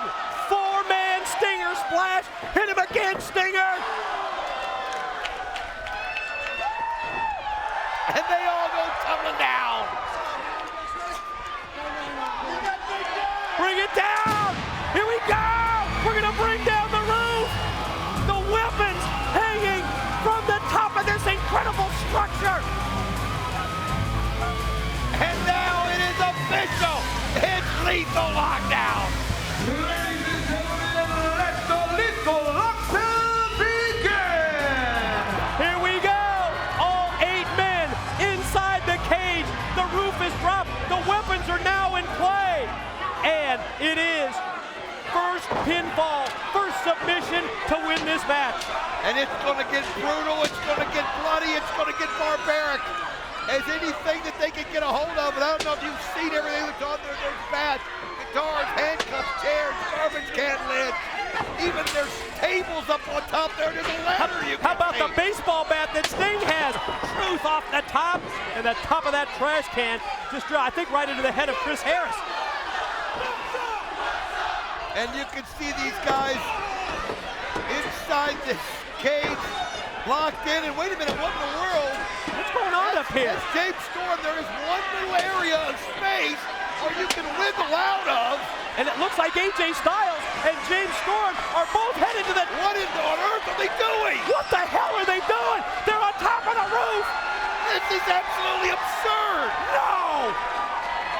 I'll tell you what, they'll find room to do anything. Styles and Storm battling up on top of the cage. My God, they must be, what would you say, Don? Oh, they're, what, 30 plus feet easily above the floor. I mean, there's just one little opening that you can get through, and these 2 guys have done it. You see Gail Kim, what? What is going on? What in the world is she trying to do? Gail Kim up to the top of the cage. AJ's got his... I think he's got his fingers, yeah, right on her fingers. Right, and look at this. Oh, man. You gotta like that. That's Jackie. Deep pants are right there. Super kick by Storm. Oh, my God. He caught him with the super kick, and Styles fortunately landed up on top of the roof. He was so close to falling off of that into the crowd. Wait a minute.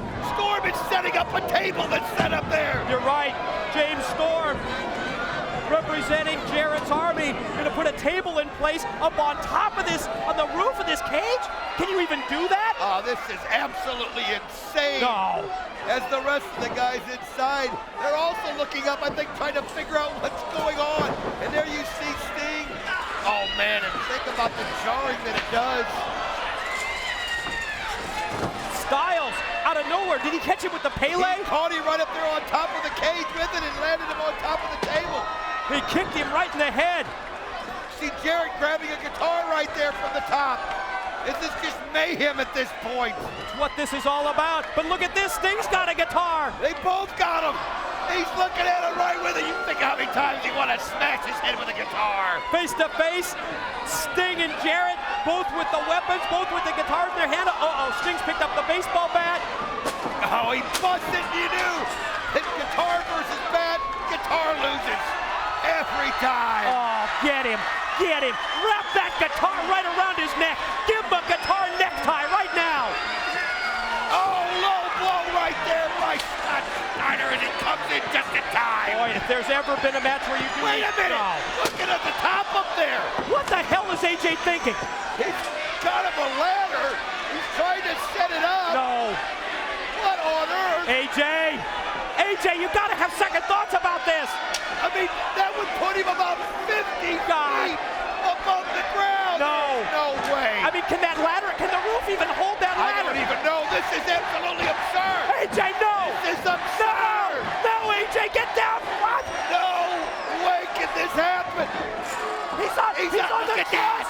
He's on the steel structure. He's on the truss. Crazy. He must be 50 feet above the roof. Crazy. And he smashes him through the table. My God. That was the craziest most insane thing I've ever seen. It's unfreaking believable. It is unreal.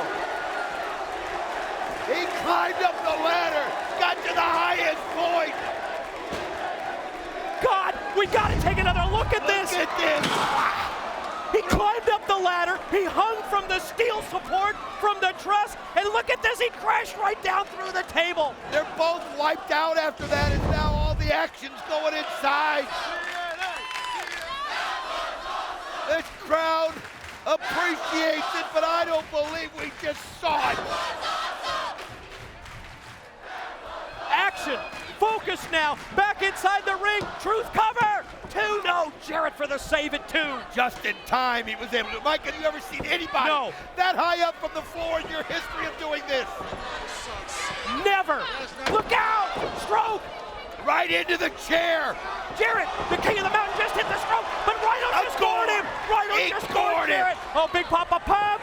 Oh, man, he suplexes him back behind him, and this is just, it's become a battle, and they're just beating everybody with everything they can find. Steiner recliner, submission hold applied on Rhino. If Rhino taps out, Jarrett's Army wins it. Sting!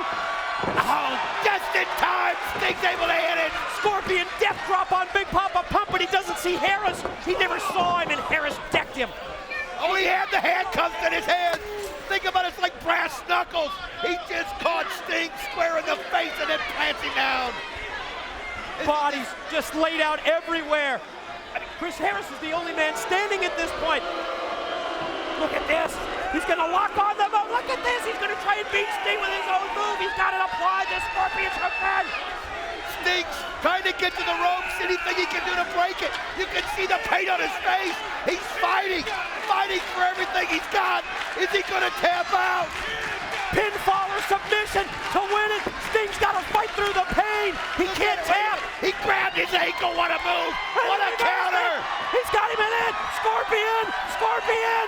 He's got him held up. Can he do it? You can see. He tapped. He tapped. He tapped. Ladies and gentlemen, your winners, AJ Styles, Rhino, Ron the Truth Killings, and Sting, Sting's Warriors! They did it! He was able to counter and get the win! We'll see you this Thursday on Impact! And Harris have held the gold, and tonight it's at stake here at Slammiversary. Styles and Daniels, for whatever reason, you know, AMW has really had their number. And I guess the biggest reason has been Gail Kim. Well, she's obviously somebody that has such ability in the ring that, you know, she can foil you in so many ways. And Christopher Daniels and AJ Styles should have been smarter than that in the past. And they've been bragging on and on about they have a neutralizer. And yes, I talked to both of them. And no, they're not letting me know what it is. But when you would talk to them, Mike, you'd see this grin come across their faces. You'd see this little sparkle in their eyes. They know what it takes to take Gail Kim out of this. And I think it's one of those deals where they're wanting Gail Kim to interfere. They want Gail Kim to try to be a part of this match because they've got something for her. You know, I've been surprised that Styles and Daniels haven't had more success against AMW. And when you talk to them, I think they share that same feeling. But they realize that Gail Kim has just interfered time after time. It's kept them away from the tag team gold. Let's see if they do have a plan. Neutralize Gail Kim, and at the same time, maybe they can win the tag team titles and stop this 8+ month run of America's Most Wanted. And let's face it, as good as the phenomenal AJ Styles and the Fallen Angel Christopher Daniels are, and they are good. They are absolutely incredible. America's Most Wanted are what a tag team is all about. They know what the belts mean. They know how to keep the belts on their shoulders. They know how to have a title reign. They know how to win it when they lose it. I mean, these guys work together so well. That's why they are the greatest tag team in TNA history. And you heard the interview with JB prior to the match, Don. It's 4 years America's Most Wanted here in TNA. How many tag teams stay together in this era for 4 years? Shoulder block by Styles, then springs in. Storm caught him with the elbow. Quickly, AJ shot up into the ropes. Great ability and agility as Styles lands on his feet and then gets tremendous leg extension with the drop kick. That's how you do it, is what he said. You got that right. He just killed him with that drop kick, and nobody, I mean nobody, lays a drop kick on you like the phenomenal AJ Styles. Something about the way he does it, it's a thing of beauty. And I've always thought of these two working together that they would be magic, and they are at times. But you're not truly magical until you know how to get the win, you know how to get the finish. And they've got to do it here tonight. But they've got to be relentless. They've got to be worked together so well. We talked about it for years. Styles and Daniels, rivals in the X division, but you always had that thought in the back of your mind, didn't you? The dream team. The dream team. If you put them together as a team, you think that they would have to succeed, but because what AMW and Gail Kim have done to keep them from that success, I think it's really gotten under the skin of two men who in the past have been tag team champions, but just not with each other. Yeah, but one thing you can't take away from America's Most Wanted, and that's their confidence and their cockiness, and that's exactly what they do. They let you think you get the momentum. They let you think you're taking control of the match, and then they do just like this. You can see Wildcat, but wow, Christopher Daniels turns it right around. Oh, he sure did. Rolled through, grabbed the arm of the Wildcat, Chris Harris, and arm barred him, but then Harris surprised Daniels and caught him with a forearm shot. Oh, look at that agility right there by Christopher Daniels. He's somebody that just has so much charisma, just oozes out of his body. But Wildcat, if there's one thing advantage he has, it's strength. And you can tell, oh man, takes a shortcut right there. Poked him right in the eyes. Advantage now AMW while Daniels tries to regroup and clear the cobwebs and try to clear his vision at the same time. Right back to the arm goes Chris Harris. Oh, look at I mean, Fallen Angel just comes at you so many different ways. And, oh, now just stepping on the head, grinding it into the man. Oh, I love it. Just put on the brakes, put the big boot right to the back of the head, and then drives with all of his weight. That boot to the back. Harris goes right into the canvas. Drop kick by Daniels. Now think about this. Both those guys right there, Daniels and of course AJ, have held X Division. Oh, nice shot. I'm not making a comment. Go ahead, Don. Oh, I'm not making a man. This is getting even worse.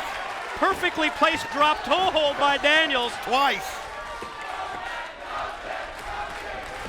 And AMW, well, Storm sent outside. Storm going to try and skin the cat. He does skin it, but he thinks he's got AJ, and Daniels, and he sends his own partner out. Yeah, skinned the cat back in, but you're right, he took his own man right out with him, and there you go, Storm. Well, when you're concentrating on skinning the cat like that, you don't realize who is in front of you. That's how teamwork's done. What a shot! I'm telling you, AJ and Daniels are working to perfection. They're even dressing alike. They're showing unity. They're showing that they are on the same page. And they're showing confidence as well. How about the smile that just cracked the face of Christopher Daniels? You don't see the Fallen Angel too many times in the heat of the battle. With a smile like that, he's so happy. Directed traffic, pulled down the top rope, and AJ took out both members of AMW. I was going to say earlier, as we see right here, is Daniels coming right over there. Oh, drops that elbow right down. Think about this. Daniels and AJ both had X Division gold, but yet they have both also had tag team gold, but never together. Pin attempt by the Fallen Angel, but Storm able to avoid the 3 count. They're chanting for the Fallen Angel, and he turns it over to the Phenomenal One. Oh, you see the possibilities of this team, and man, they are just doing it. Oh, one right after the other. The teamwork is right out of a page of AMW. Styles from outside took Storm and drove him right into the boots of Daniels and then went right for the pin, but not able to gain the 3 count. Forearm shot by AJ. Gonna bring Storm back out towards the middle of the ring, and a scooping mid-ring slam. Airborne, look at that knee drop. Man, I'm telling you, AMW has got to be wondering who they're facing tonight, because it's not the same team they've seen in the past. And you can feel that, Mike. You had to feel it too when you saw them today. There was just something about the way their mannerisms. Oh, choke, hit him in the neck, man. That'll make him lose your breath. And oh, dives right under. AJ just, well, you talk about making decisions in the ring, nobody does it better. Well, you're right. Impromptu move by Styles, sliding through the legs of Harris to avoid him, but he didn't see that one coming. Harris taking that top rope, pulling it down. As AJ went to spring back, instead he crashes and burns on the floor. And that's what they do. They bide their time, and they wait for their opportunity, and now you can see it's just become a fight. It's just become a brawl right here in front of us. Daniels to join the fray as well, so all 4 men are involved outside the ring. Oh, headbutt by Daniels to the Wildcat. Chris Harrison rocks him with the right hand. Styles and Storm on the other side of the building fight it out, but Daniels getting the better of it there. Great elbow. Right in front of us, Gail Kim is now, if we get on the back of Daniels. Oh, she came in and raked his back. Let's see, and then you see the fight going on there between Storm and AJ. Boy, tough to follow this action, isn't it? I feel sorry for the camera guys in there. We're trying to catch everything. But that was what, again, Gail Kim able to come in. And I didn't see any neutralizer there. I didn't either. What we talked about earlier, we broke it down in the taglines. The fact that she's been the difference maker in the previous meetings between these two teams. And look at this match. Momentum now totally in favor of AMW because of that. Oh, what a move by AJ. Just again being thrown toward. Oh, nice move by Storm. You got to give him credit. He saw AJ go up. He hit the feet, and look at AJ. Look at the pain. He's out of air. He's trying to catch his breath. I mean, he just landed right across that steel guardrail, and meanwhile, on the opposite side of the arena, the Wildcat Chris Harris, he just tossed Daniels into the safety rail on this side, back first. We're trying, folks. These guys are just going at it right after another. And now you see here, they're throwing AJ into the ring where Wildcat Chris Harris is waiting for him. And pin, 2, shoulder up, even before the 2 count by AJ. A little nonchalant right there by the Wildcat. You don't do that with a phenomenal AJ Styles. That's the Triple Crown winner you're talking about there. You're right. Only Triple Crown winner, World's Heavyweight Champion, the NWA title holder, as well as X Division champion and NWA tag title holder.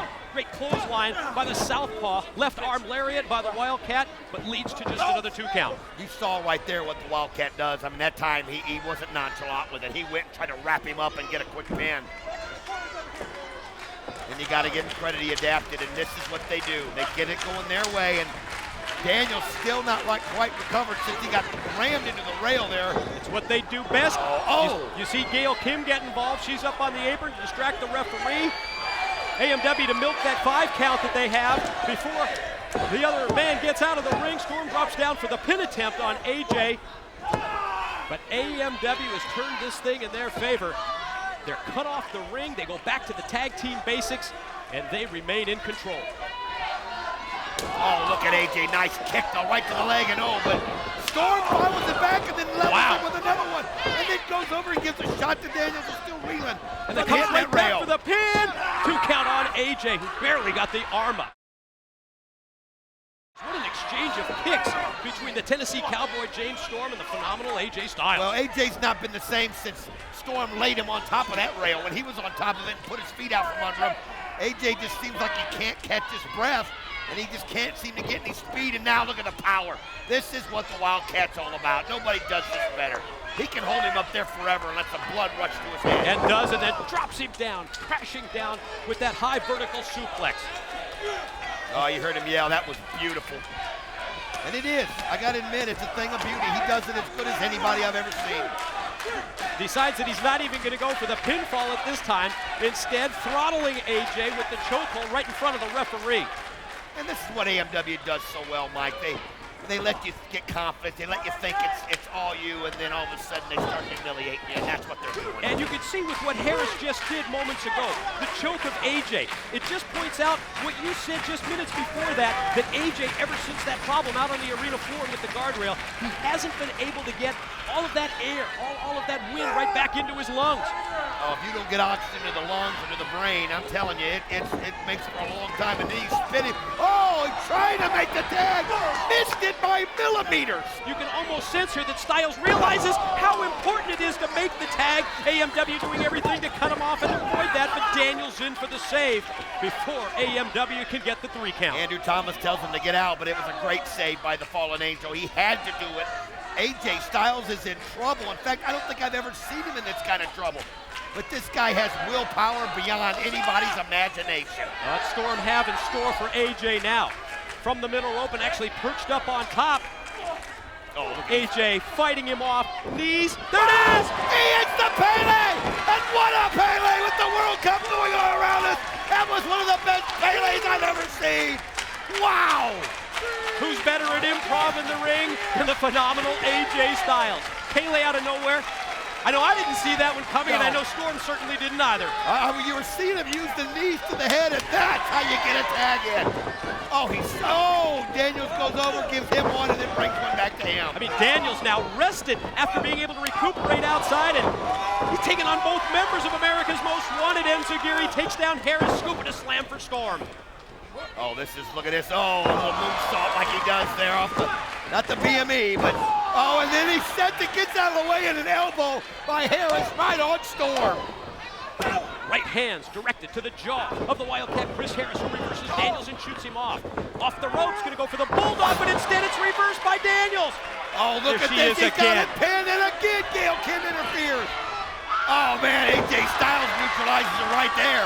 He throws it right in the ring. Just tossed it right into the ring. Wait a minute, what is that? Who is that? What the hell? That's what you call a neutralizer right there. Look at the size of her. Man alive! Gail Kim doesn't know what to do! What? Got a throttle. Who the hell is this? Wow, she just slaps her down! What? Now that's what you call neutralization! Look at the size of her! Oh, that was just choke slam Gail Kim! Oh, buddy, don't get into an arm wrestling kind. Look at her! She just physically just manhandles her, Mike! Manhandles her! What the hell are we witnessing here? We're seeing the neutralization. What a plan this is by Styles and Daniels. They told you they had it. And let it see just one shot right after another. I don't know who she is, but this is pretty effective, isn't it? Gail Kim being carted to the back. So much for Gail Kim. That's what you do right there. Find somebody that got a little size advantage, and that's what she had. Meanwhile, AMW able to regroup, Don, during that situation, and now look out for a double team on Daniels, but Styles saw that one coming. Took too long, and oh, roll up right here, got it! Oh, man, I thought it was over. I thought it was over. 2 count only, though. Daniels on the verge of winning the tag team titles. But Angel's Wings attempt blocked by Harris.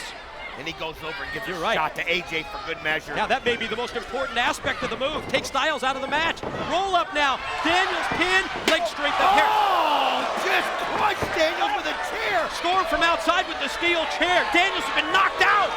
Pin. 1, 2, no. Oh, listen to this crowd. They thought it was over. So did I. I did too. But it's not. Steel chair shot to the head from outside. There's the tag. AJ's legal. Referee saw it. Springboard. Wow. Flying forearm shot. He went all the way across the ring. Storm tried to roll him up, but AJ blocked it. Inverted DDT. Man, they're on fire right now. You can feel something special happening in that ring, and here it is. Gonna go pump handle here. Oh, took him down across the knee. Gut buster. Drove him down stomach first. Styles positioning the Wildcat. Points to the corner. And headed outside. AJ, middle rope, top Here floor. he goes. Here he comes. Oh, he went for the spinal tap, and he misses it. The spinal tap fell short, and oh, that's a high Boy, risk move. you don't see him miss that one very often. And how many big matches through the 4 years of TNA have we seen him win? What does Harris have? He's got the handcuffs that he brings down. He's got him in his hands. Got him wrapped around his knuckles. You're right. AJ's in no shape either. That's like hitting somebody with brass knucks. Oh, this is awful. Knockout blow. Makes me so mad. No, 1, 2. no way. Oh, he pulls him out. He said he hit him with the knuckle. Look at that. He's telling him what happened. How many times have we seen that from AMW? A little bit of their own medicine. You're right. He cracked him right there into the steps. Oh, he cracked Daniels into those steps. Styles and Daniels, they did have a plan in place to neutralize Gail Kim, but America's Most Wanted is in control here and on the verge of retaining their titles. Oh, you can see there, AJ is still knocked out from those handcuffs that were used. They're setting him up for the death sentence. Oh, but, Daniels in, and now he's got a hold of him. Yes! Death Valley driver by Daniels. He motions for Styles. Somersault over, pin. 2, yes! No, just 2. What a match! What do they have to do here to win the gold? Styles tags Daniels. He's legal. Fallen Angel, what do you have up your sleeve? Gonna go Angel's Wings now? Here he's got it set up, and look at that Wildcat fighting Block. it off. Storm charges and decked him with the clothesline. That's the teamwork that America's Most Wanted does so well. It was one of those situations where Daniels had to get it hit. He had to hit it there. He had to finish it off, and now the cockiness setting up for the super kick. Went for the super kick, and you're right. How egotistical can you be? Put the cowboy hat on. Daniels caught him with the boot. Ready for Angel's wings? Yeah! He Angel's winged him right onto the cowboy hat. One, two, No! man! Elbow drop by Harris to the back of referee Andrew Thomas, and he tosses him out. Oh, this is just gone crazy now. As you can see, AJ goes right at him. Into the corner right there. It's Wildcat out of it. NWA World Tag Team titles hang in the balance. Harris shot off into the corner. Oh, man. AJ went head first into the turnbuckle. Wait a minute, I believe he's got a bottle. The Storm has a bottle in his hand. That's probably what he's hiding under the ring earlier. He just knocked out Harris with that beer bottle. He hit his own partner in the back of the head. And look at this. Daniels has got Wildcat. And he's telling AJ to go up top. Wildcat's been knocked out with a bottle, and there he slams him down. Dog splash. Andrew Thomas back in the ring. Moonsault BME. Two. They got it. Ladies and gentlemen, the winners of the match, and new NWA World Tag Team Champions, the phenomenal AJ Styles and the Fallen Angel, Christopher Daniels. How's that for a little history at Slammiversary? The 8-month-plus reign of America's Most Wanted comes to an end. Styles and Daniels, they had a plan to neutralize Gail Kim, but bottom line, they won the titles themselves. They sure did. And look at that frog splash. And then here comes the best moonsault ever. And it's over. It's over. And their new champion crowned. Everybody's on their feet. They did have the neutralizer, and America's Most Wanted is in shock, at least Storm is. I don't even think Wildcat's come to yet. And look at them celebrating in the crowd. Join in the celebration. They're rocking the Impact Zone in Orlando, and you're celebrating at home as well, because the phenomenal AJ Styles, the Fallen Angel Christopher Daniels have finally done it. They're the NWA World Tag Team Champions. Look at this, the crowd just loves it. Everybody's showing the adulation, and they deserve it. It was their last chance, but they were ready. And Wildcat's still out in the middle. It was the beer bottle that we've seen Storm hit so many people with, but AJ and Daniels saw it coming, and it ended up knocking his own partner, and that was that. They went to Larry Zbyszko from the championship committee. You're right, Don. They said, just give us one more shot. Samoa Joe, unbeaten in TNA. Never been pinned, never submitted. Here we go. It's Joe and Rhino locking up, and here comes the alpha male. Falls count anywhere. I mean, I would not want to be the referee for this match any way whatsoever. You got to make sure you stay out of the way, and like you said, anything, anywhere, any place. Falls count anywhere, and you can bet it's going to get into the people. Rhino's already promised that. Monty Brown showing no fear earlier, and then again, Samoa Joe, he's never been pinned, he's never submitted, and you know he wants to keep that streak alive. I don't think there's any way that the six sides, Don, can contain these three. Short arm clothesline by the alpha male, Deck Joe. Series of chops here. Rhino and Monty Brown exchange the knife edge, shot off into the ropes. Rhino puts on the brakes and tosses the alpha male down to the floor. Look out, Rhino, that's 300 pounds. Oh, just as Monty Brown was walking back toward the ring, Rhino just slingshotted himself over the top rope. And wait a minute, he doesn't realize it. Here comes Samoa Joe. He dives through and just busts Rhino right here. And look at the look on Joe's face. Man, is he fired up. His lip is trembling. He fires off a right hand to the side of the head of Rhino. It's the machines, the Samoan submission machine and the war machine exchanging here. Here goes Rhino into the steel.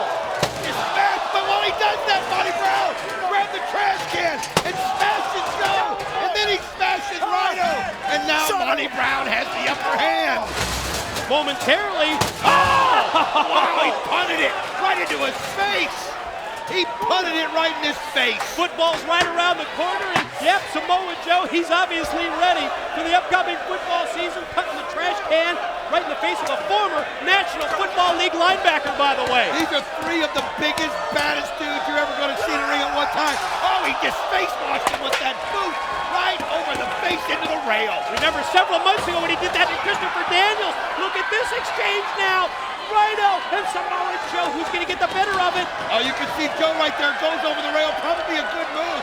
Get yourself a little barrier between you and the War Machine right now because the War Machine is fired up. Oh, cracks him with that tray. Now, kendo stick, and he's going to go right into the people. This is what he said. If I have to bring the fight to the people, I'll do it. Oh, my gosh, the pain of that. A man 280 pounds, 90 pounds, just smashing that kendo stick right across your back. And now he's going to use the kendo stick as a weapon around the throat to try and choke the life out of Joe, and Samoa Joe comes back with a shot. And he goes right at him. Joe's one of those that, he's like the rest of them. He thrives on pain. Here he comes! Oh, right into the wall. Just smashed him right into the wall. Look at the fire in his face. I don't know if we can get a close-up there on Samoa Joe, but man, it's a look. The crowd telling you what they think of everything. You're right, that's a holy bleep moment from Samoa Joe as he just put Rhino right through the wall, and the look on his face is like a man possessed. But you can't forget about Monty Brown, all the way over the top of the rail. Oh, I saw him lighting it up right in front of us here. We saw that coming. Rhino and Samoa Joe, they never saw it coming. Referee down for the count. Was that 3? He's guarding somebody. Two only. Joe almost got pinned. I can't forget that falls count anywhere. And the referee, Rudy Charles, on top of it. Oh, he broke the wall right there. His head broken. And now look at this. Joe goes right into it and they smashed it again. They're going to tear down the building tonight in Hard Justice. Whatever's left of it. Oh, my gosh. Wow. They're going to tear the whole thing down. They said they were going to do it, and they're just peeling the wall apart now. Now it's the alpha male. And look at this, the wall exposed, and he just sent Samoa Joe right into the board. I'll tell you something, these guys, they never let the distractions of what happened earlier stop them. In fact, it's almost like it's fueling their fire. It's almost like it's making them just that much more determined as Monty Brown right now got the upper hand. Monty Brown has both bodies on the ground, and he's just methodically going after one after the other. But look out!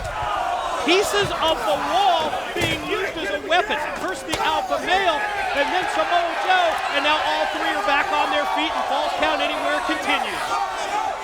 Rhino right now he looks like he's trying to get the upper hand. No, he is! He's taking him all the way up into the stands. Well, they took it to the lower level of the people, and now they're going to the top of the building. Let's look at this crowd. They can't believe what they're seeing. Alpha male, fighting back. Alpha male momentarily getting the better of it when Rhino decided to a little premature celebration, but just took him face first and tossed him. Oh my, right into the seats. Referee Rudy Charles, did he just use a crutch? He used a crutch right there. He caught him on the neck, now catching him on the back. As the crowd cheering him on, you can see the pain in Rhino's face. You see the side, Joe's gonna kill you. Look at this, the crowd, it's interactive right now. Oh, you're not kidding. Anything that's not nailed down, it's fair game. Hey, give them their money's worth. These guys have been awful patient. They had to leave the building. They came back, why not? Give them their, look at this crowd giving them cheers. Interactivity once again. Steel chair shot to the back of Rhino from Joe. It's like Rhino saw it coming. There was nowhere he could go. He just braced himself and took it. And Joe posing it in Monty. Can't do that. Cracks him. No way in a 3-way match, this out of control, this wild. I mean, going in that you have to have almost eyes in the back of your head, Don, just to try and maintain in this match. And every time that somebody celebrates, they pay the price. Joe just took care of the alpha male and caught him with a great side kick. Nice kick right there. And you can see the headbutt from Joe. The kick on Monty and the headbutt on Rhino. Security trying to keep them separated, but it's impossible. Now what does he have? Umbrella. He's got the umbrella, you're right. He just cracked it across his back. Crowd patting him as they go by, but they don't feel that. They're too focused on what's going on. And look at the determination. As he walks right into the trash can lid. Look at the trash can lid. Look at the steel chair. Trash can lid for the alpha male. I'll tell you what, we've had brawls in this building, but this one takes the cake. I mean, it's just been non-stop. Oh, as he suplexes him up on top of the ramp. Snap suplex by Rhino. Takes Monty Brown momentarily out of the match. Here these two big men square off. The machines are going at it. He's got him right up there by the tunnel. I think trying to, belly to belly. God, belly to belly on Joe. Bad landing.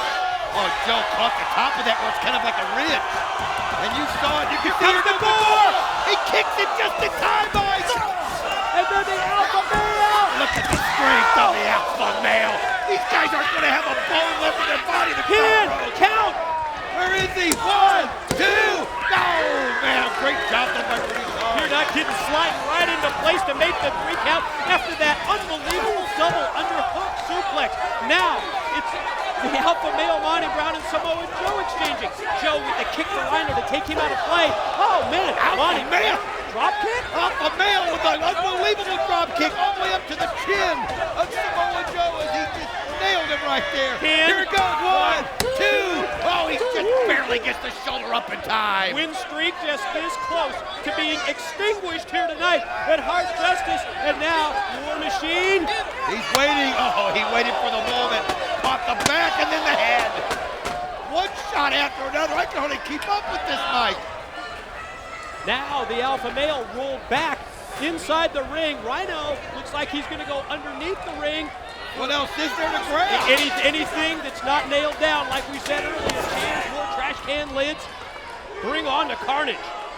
Well, carnage is what it's been. I mean, we have seen fights, and we knew it was going to materialize into this, but the fact that these guys can still stand after the beating that they've taken is a testament to how powerful they are.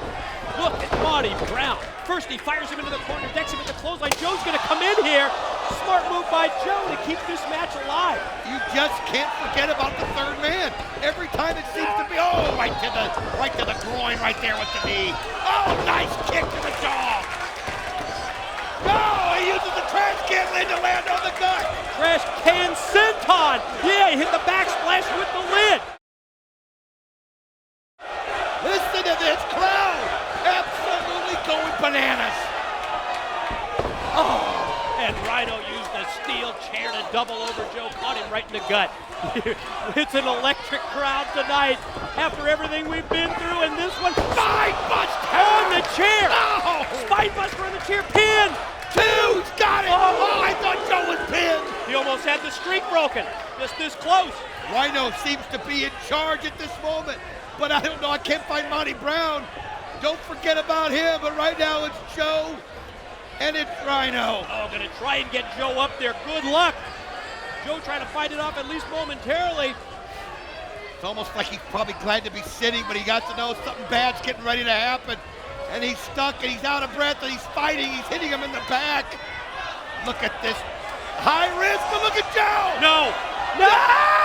No, and he slams him down. Top rope onto the chair, pin. 1, 2. I don't believe it. I don't believe it. Up. I thought that was a 3 count as well. Who is going to come out of this the winner? These 3 warriors have absolutely put it all on the line. Can anybody come out the winner after this physical brutality? Yep, alpha male pulls Samoa Joe out to the floor and then reels off the shot to the chop. Wait a minute. God, right look out. here. Oh, right here at the table. Face It's first, just Joe. keep going. Look out. Trash can shot to the back. Trash can shot right on the back of Joe. Monty Brown now is in total control. The kick to the head.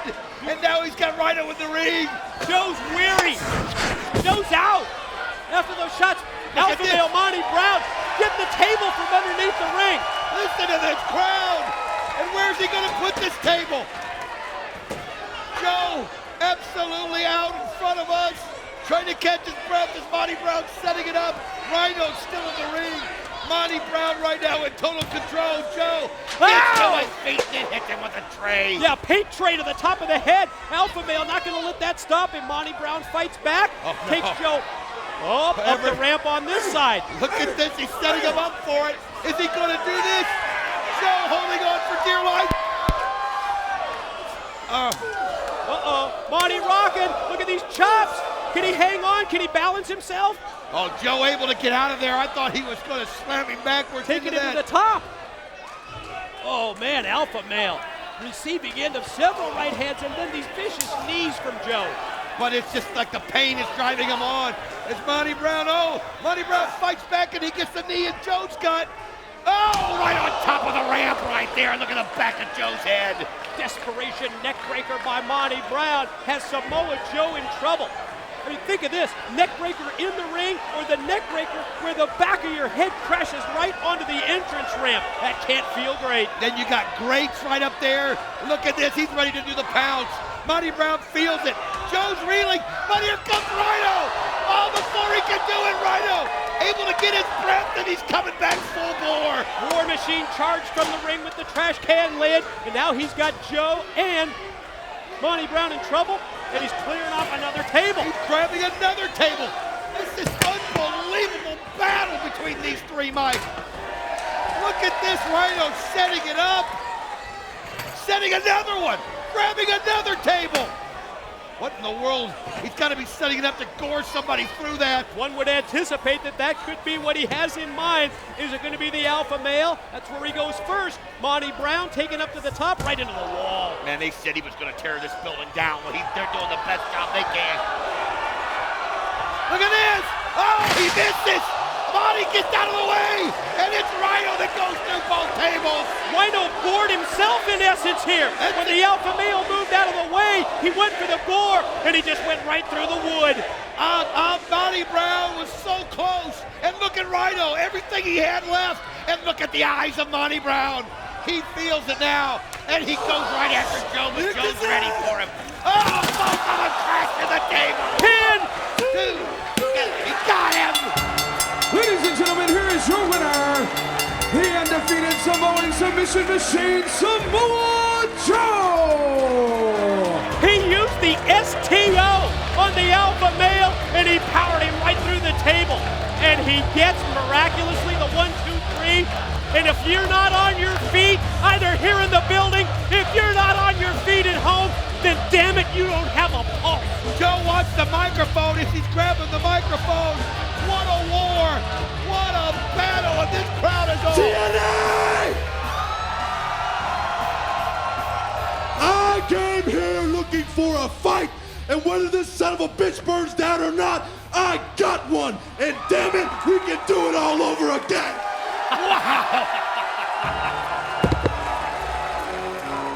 Oh, I don't know, guys in the truck, is there any way we can revisit this unbelievable Falls Count Anywhere match?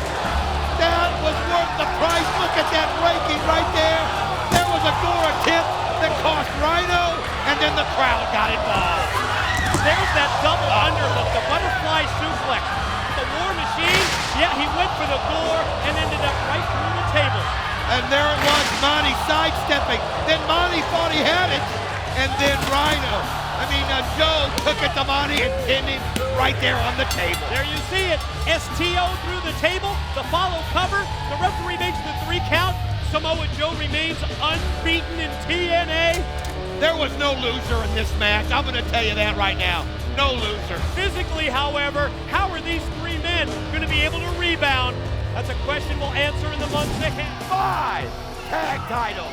You add it up, 19 times they've had gold. What are you trying to do? Out-professor the professor? I'm just doing my homework, You my just friend. did it, baby, and I love it. That really tells it. That breaks it down for everybody, just how successful these 2 guys have been, and here we go. And how about this? They're taking it to LAX. They're taking the offensive right to them. Well, they realized Conan's on the outside, and as soon as they got in that door, and they saw that LAX, I think, was watching them, letting them enjoy their stride in, and it's not about that for these guys. It's about just ending this right here with LAX, because they are Christopher Daniels and AJ Styles. They are what TNA Wrestling has been founded on, and look at that right there. It's Christopher Daniels in the backbreaker. Yeah, tilt-a-whirl backbreaker by Daniels on Homicide. Fired off impactfully into the corner back first. If you think about it, Border Brawl, that was right up LAX's alley. Perfect for them. Ultimate X, it allowed Styles and Daniels to do what they do best. That's fly, just like that. AJ airborne first with the knee, Daniels the follow move with the elbow. Tonight, 6 sides of steel. Yes, it isolates Conan. It keeps him out of the action. But does the 6 sides of steel match favor either of these teams, Don? Oh, that kick by Daniels. Oh, this is going to be a match about opportunity. It's going to be a match of when somebody does something special and the other person can't retaliate. That's what this match is going to be about. All 4 of these guys are so good. such great partners with each other. I mean, you can hate LAX all you want, but they're a perfect blend of a tag team when you consider Hernandez and Homicide, and they're fearless. They're not intimidated by all the gold that these two have carried in their tin gear. All they want to do is just carry on their agenda and make a statement. And what a drop kick by AJ. There's a statement, and put an exclamation point on the end and say, drop kick by AJ Styles right into the face of Homicide. Forearm shot is the follow move. AJ measures him, sends him over to the corner, tag in. Fallen Angel Christopher Daniels is now legal. He also got the knee up right there, and AJ set him right into the knee. And these guys, they're just so fluid together. Pin Daniels, cover on Homicide for a 2 count. You're right. Clothesline right into that suplex, and here you see the quick tags. And I think this is really going to be what Styles and Daniels need to counter Homicide and Hernandez, especially when you factor in the size and power of Hernandez.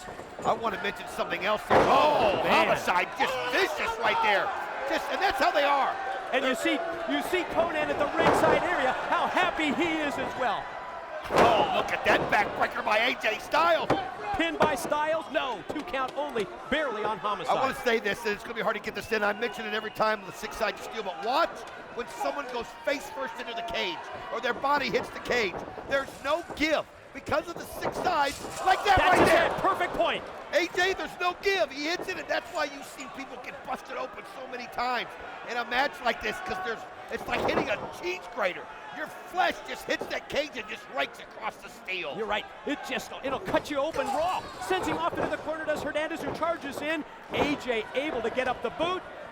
Caught him with that boot right in the face. Oh, man, oh, God, he just flung him. Rammed him right in there, and you can see now Christopher Daniels coming out, knowing that AJ Styles caught him between the ropes and the cage, and there's only about, 8 inches, if that? Hardly any room there. You're right, Don, and there's no movement. There's no give. Attempt at that tornado DDT out of the corner. Daniels able to block it, but he never saw that clothesline coming, and that son of a gun was vicious. Oh, he busted right into that, and I'm telling you, we were talking about how good Styles and Daniels are together. Hey, that's what's made this war so great between these, because you don't really know who the better tag team is right now. LAX, love them or hate them, and most people hate them. You got to respect them nonetheless. Respect them, thank you. Great overhead shot, and there we take a look at it again. We saw that T-bone suplex, first by Homicide, and now up onto the shoulders. Hernandez has Daniels up there, and where's he going to take him? Oh, he's going to use Homicide out of the corner. Homicide up on the top, fall away, and here comes Homicide with the elbow. Oh, great teamwork. You saw Daniels. Here's the pin, 2, no. Kicks out of it. You saw Daniels looking at Homicide, thinking he was coming at him there, and then the next thing you know, Hernandez just dropped him on his back.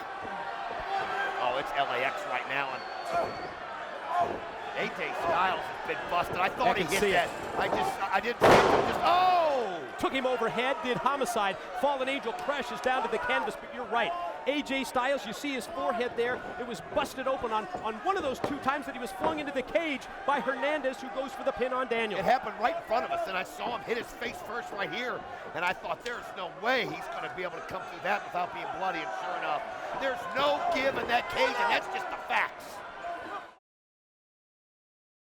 The teamwork here of the Latin American Exchange, boy, it's tough to beat. Hernandez and Homicide.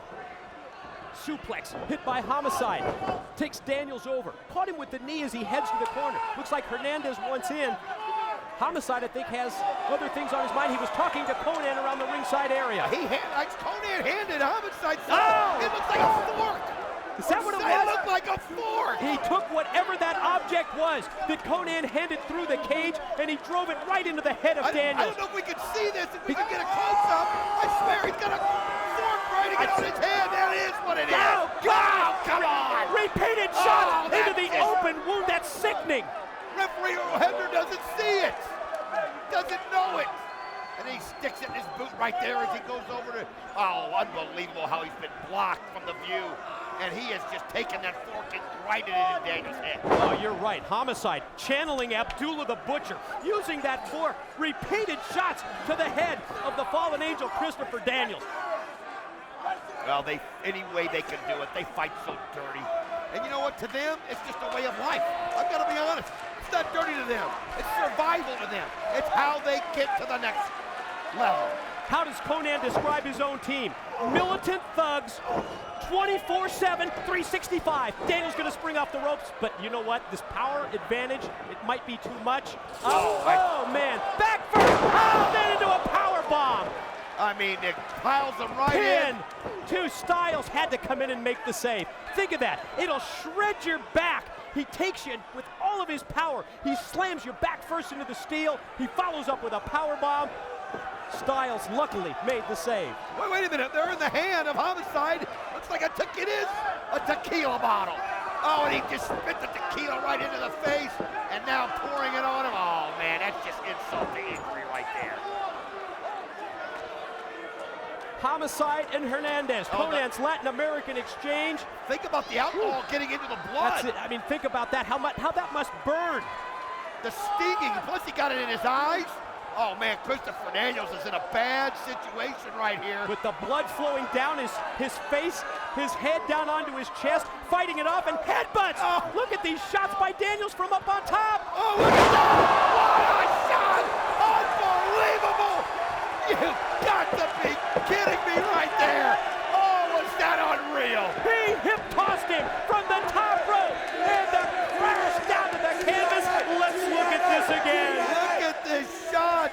Hooks him and then there it goes. Wow. Look at Homicide. Just stunned. And here comes AJ, Mike. Styles unloading. Right hands for both Homicide and Hernandez. Has them rocking. Back elbow sends Homicide into the ropes. Here comes Styles. Quick reversal. Homicide shoots him off. AJ springs back. Inverted DDT. He's so smooth. It's just unbelievable. But you got to remember, everybody else there he goes after. He spins around and elbows Hernandez right in the face. Springboard forearm shot by Styles to Hernandez. But the Latin American exchange, they've got the numbers game down pat, 2-on-1. Missed that clothesline, here they come. Wow, out of nowhere, Christopher Daniels realizes they had a double shot on him right there. And they go after him, and now look at this. This is why they're the tag team champs. This is why they held gold 19 different times between the two of them. They're so resilient, and they're so athletic. You're not kidding, several bad landings in this match for Homicide, including that one right on his tailbone. Right into the cage for Hernandez. Wow. Styles and Daniels take the big man. They take him, they elevate him up into the air, and yes, turnabout fair play. Face first into the unprotected steel. That was face first. Nice boot right there by Daniels. High low! Oh, look at that combination, one low, one high. Almost like a pinball between them, and then they take him out with that high-low move. High running knee by Daniels into the chest of Hernandez. Follow-up, drop kick by AJ. Man, these guys are just putting it on, and they know that they have to. They've got to put it on right there. They can't let up for 1 second. And they're just grating his face. Oh, look at that as they just grate it against the cage. Oh, think of that. Your nose on, your face, your eyes being pressed right into the steel. Oh, what a kick to Pele right to the back of the head of Homicide. Wow, he didn't go full upside down, but he sure came close. Daniels has got the fork, and Daniels took the fork and drove it right into the head of Homicide. You can see he looked at Rohebner and said he used it on me. I'm using it on him, and I think Rohebner realized that they used it, and he's trying to stop it, but look at that, he just wiling it in his head. I love it. Styles and Daniels said, you want your era of violence? We're going to bring the violence right to LAX. Oh. You can see right here a nice forearm shot by Daniels. As Homicide busted open, I think even Hernandez might be, I can't see. Oh, Daniels missed, and Homicide catches him with an elbow. STO, judo takedown by Daniels on Homicide. Hernandez, oh man, the impact of that tackle. And again, when a guy that strong, there's the Pele! Pele right there by AJ Styles. That's what I was talking about, doing the complete upside down bicycle kick. And the crowd loves it. AJ told me that people come to him everywhere he goes. He says, where did you come up with that? And he is just something special. That's what he does. We've often talked about how AJ, he can think on his feet. He can improvise in a match like nobody else. Styles going to try and climb the corner of the cage, kicks Hernandez off. Kicks Homicide off first. Now Hernandez follows up behind him. He's going to try and pull AJ down from the cage. AJ's going to have nothing to do with it. Wait a minute. What is he doing? doing? AJ, think this through. This is some high Come on, risk. AJ. This is crazy right here. Styles going to the top of the 6 sides of steel, and Homicide follows up. I mean, when you get yourself put in a position, you better make sure of what your game plan is. Is Homicide trying to alter it, whatever it is? But look at AJ. Oh no, look at this. Now Homicide got him, but here goes Christopher Daniels up the hill. Daniels as well. Daniels has got Homicide hooked. Homicide and Styles hanging on at the top of the cage. And here comes Oh, here comes Hernandez, the big man from underneath. And he knows that AJ's gonna take the worst of this. AJ hanging on. He's trying not to come over the top of the cage, but Hernandez has got so much power. Oh, but AJ able to hold on, and Hernandez goes forward anyway. And all that did was cost Homicide. And now AJ. Body block on the top. Freaking Oh my God! Wow! Yes! AJ Styles able to hold on to that cage. Cover! 2! Oh! Homicide with the save. They had him beat. Unbelievable! Mike, you were pounding your table. Oh, you busted your pin all over the place. We got ink that exploded all over the place. You're right. Check out the action in the ring. Oh, man. Out of nowhere. Hit the cutter on Styles. Daniels. He hits it right here, and this is a chance. Oh, no. Wow. The strength of Hernandez is amazing as he uses the Cracker Jack right there on Christopher Daniels, and now he goes up. No way. Come on. No What? way. You gotta be kidding me. No way. Is this guy out of his mind? He is fearless. He's 6'6", Don. He's He's fearless. 300 pounds nearly. He's at the top of the cage. Look out below. No! No! And then he misses! Then he misses! He took too long getting up there, and AJ Styles able to get out of the way. Amazingly, Styles able to avoid that contact. And can you imagine if someone like Hernandez coming off the top of the cage? Yeah, that look says it all. What a great shot. Woo. What a man. Refocus back What a here. night. You said it all.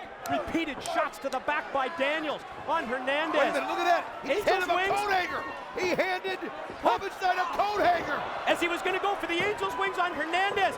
And Homicide, he's got the coat hanger wrapped around the neck of Daniels. I don't think referee or owner sees it. And look at this.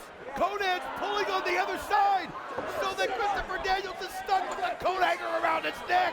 Oh, that's just sick. Daniels can't move.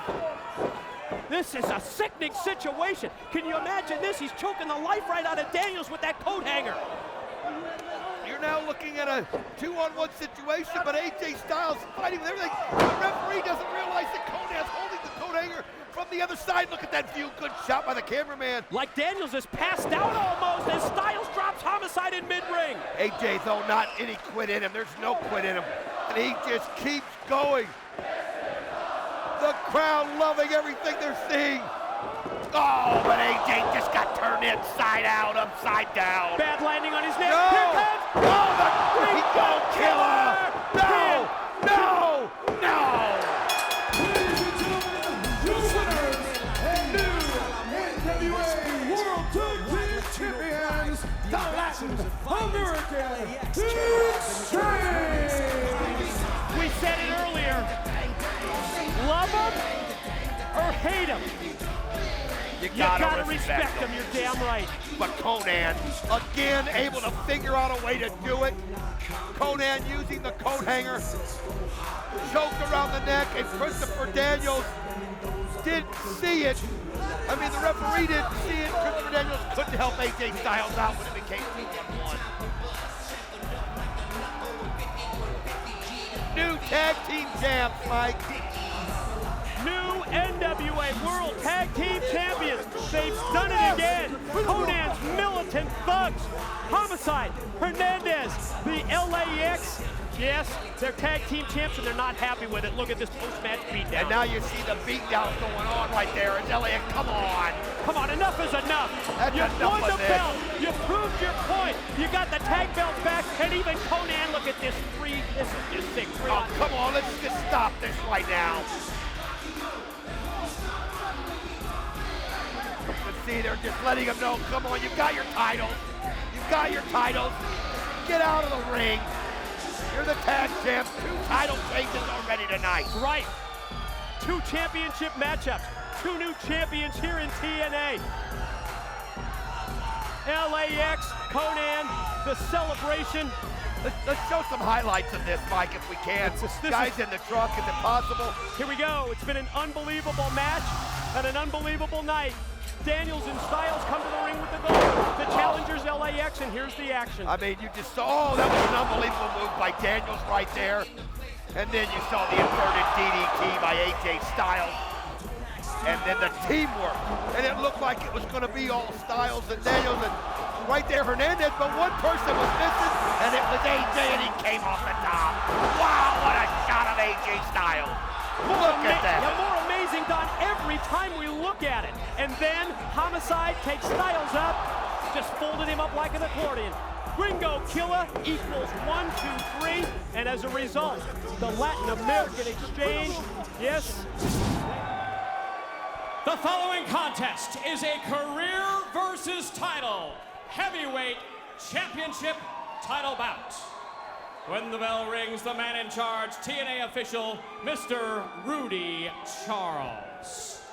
And now, ladies and gentlemen, introducing the combatants. First of all, standing in the corner to my left, he weighed in this morning at 258 pounds and comes to us from Venice Beach, California. He is the #1 contender for the NWA Heavyweight Championship of the World. This is Sting.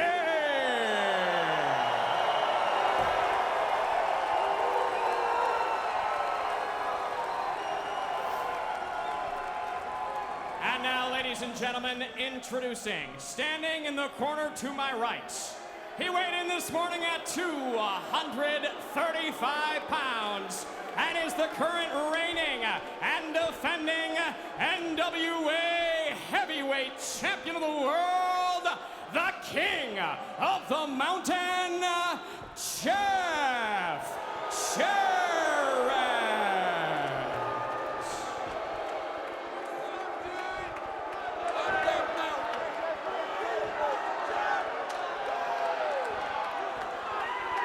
What do you think the crowd's for, Mike? I was just gonna say, what an incredibly defined reaction to both champion and challenger.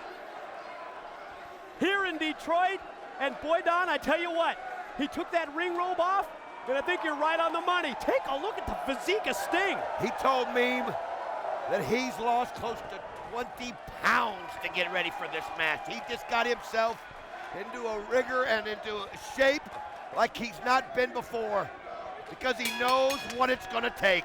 Referee Rudy Charles holding that NWA World's Heavyweight title belt aloft. And yes, you hear the bell, the opening bell, and here we go. It's title versus career. Jarrett puts the gold on the line. Sting puts his career at stake. Ladies and gentlemen, this could be the last time that we see Sting competing in a wrestling ring.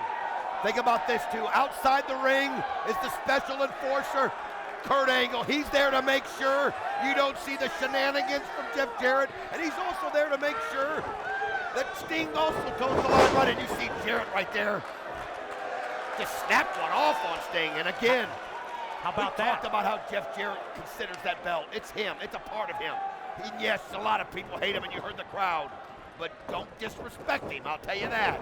Did you see the sly grin on the face of Jarrett after they hooked up, after they locked up in mid-ring, and Jarrett was able to take Sting down to the mat with ease. Shot off the rope, Sting attempts that high hip toss, and Jarrett answers with a high hip toss of his own, and you can just sense the level of confidence rising in the champion Jarrett.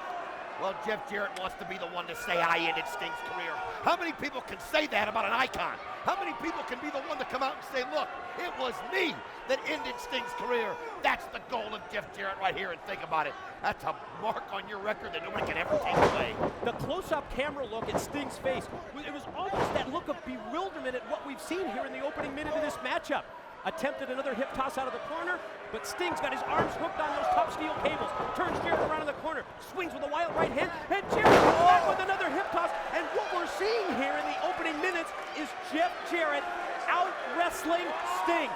Jeff Jarrett has come into this title match, Don.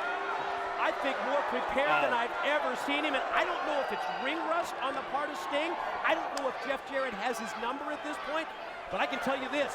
To this point in the match, Jeff Jarrett has thrown Sting off of his game. Oh, absolutely. Look at Sting. He's looking a little confused. And, you know, you're right. He was gone for 2 months, and yeah, he was getting himself mentally focused and getting himself ready. But he hasn't wrestled in 2 months. Where Jeff Jarrett has constantly been in the ring, having to deal with different situations. And think about it, Jeff Jarrett has just come to this match. Look at him. He is so fluid. I've not seen Jeff Jarrett this short and this crisp in a long time. But Jeff Jarrett is showing everybody right now why he is king of the mountain. And who got the better of it right there at the end of that exchange? And now we sense frustration on the part of Sting. Did you see that? Yes. He slapped the corner turnbuckle. And you have to wonder if maybe doubt is creeping into the mind of Sting. He put his career on the line in this match. He took 2 months off to get prepared both mentally and physically. But I've got to be honest with you, to this point, it's been all Jeff Jarrett. Oh, it has been completely Jeff Jarrett. Sting, I think, just trying to find some kind of an advantage, something that he can get it going his way. Nice block right there, and now Sting showing some life.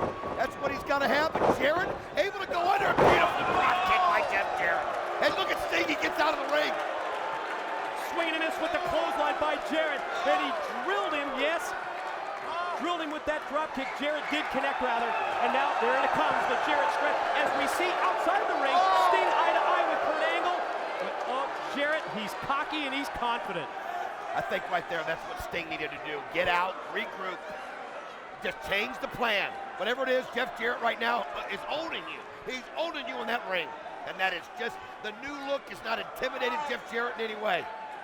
Yes, certainly a more colorful Sting in appearance here with those red and black tights, the different white and red face paint than we have seen Sting have in many, many years. And Jarrett, yep, you can see that level of cockiness because he's bad-mouthing Sting. Look at this. That's what you do, get the crowd behind you. Get the crowd behind you. Did Jarrett just spit at him? Wow, that's, now you can see Sting just reaching back, realizing, coming right at him, and look at this, Jeff Jarrett telegraphed it, look at Sting. Puts on the brakes, takes it. Slaps him hard. Mid-ring powerbomb by the challenger. Wow, that's what he needed right there, just to take the wind out of Jarrett's sails. Gonna take him up to his shoulders, check this out. Oh, right on top of the ropes. Dropped him right in the Oh, clothesline. fly outside. Up and over the top. Jarrett crashes down to the arena floor. And you see Kurt Angle, yes, the special enforcer around the ringside area. Oh, Jarrett just shoved Angle, and Angle shoved him back. Well, Jeff Jarrett trying to let him know, look, I'm the king of the mountain, I'm the champ. You can't do that to me, but Kurt Angle let him know, look, I'm the enforcer out here, get back in the ring. You're damn right. King of the mountain, Olympic gold medalist. Sting just waiting, just building confidence, getting more and more. Jeff Jarrett trying to impose his will on Kurt Angle, and it's not working. Look at Sting asking him to come in. Now Sting says, I'll come out then. I'll tell you what, I'll come out. He busts him right against the rail. Drops down to the arena floor. You're right, takes Jarrett, just flings him right into the steel. Grabs him by the blonde locks, runs him around the ringside area. Oh, there goes Jarrett again, this time chest first into the guardrail. I think Kurt Angle's let Sting go a little bit here, just because Jarrett got cocky with him, so he figures, hey, this cameraman got knocked down. He was in the way of the battle. Rough situation around the ringside area. You're right. Cameraman just went ass over tea kettle. Now the referee. Look at the referee telling him, look, what? Kurt Angle just threw the referee into the ring. Oh, and Sting just flung Jarrett again in the guardrail. I think what Angle was doing right there was telling the ref, look, I'm the enforcer outside. You get in the ring. I like it. Gonna try and do it again, but no, this time there's a reversal, and this time Sting goes back first into the steel. Pushing cameraman out of the way, picking up a steel chair. He's measuring Sting. The champ, nope. Kurt Angle gonna take that steel chair out of his hand. Well, you can only test him so much, and you can see Kurt Angle right there standing up. And now you see Sting just standing, waiting behind, and there it is. Jeff Jarrett worried too much about Kurt Angle, not worried about the task at hand. This was the idea behind TNA management and Jim Cornette to position Angle outside as that special enforcer. Now, up the ramp. Oh, man, what a suplex. Drops him right on his back. What a shot right there. That'll knock the air right out of you. Now listen to Sting, and the crowd mimics him, and he looks at Kurt. You saw that? Kurt Angle said, okay, that's enough. Now work it back in. Absolutely Oh, no protection there as Jarrett went back first on that entrance ramp. Now Sting with that steel chair follows up, and you know what? He stopped Jarrett from using the chair, and he just stopped Sting as well. Well, he's got to. And Sting, I don't think he'd believe it. Oh, wait a minute. Did you see that? Well, Sting ducked, though. He was going for the back of Sting's head. You think so? I don't know. Jarrett just crashed right into Angle and then snapped Sting right over. You think that was an accident? It had to be an accident because Sting just ducked at the right time. If he wouldn't have, he'd have cracked Sting. But he did end up hitting that chair right into Angle. You think he did it intentionally? I mean, look how things worked out here for Jarrett. He's got Angle down and out. He's got Sting in trouble. Going to take him out and, drops him again. Wow, he leveled Angle, didn't see it coming. Leveled him straight on with that chair, and now Jeff Jarrett, I don't think he planned it. I just think he's being, taking the opportunity there that's in front of him.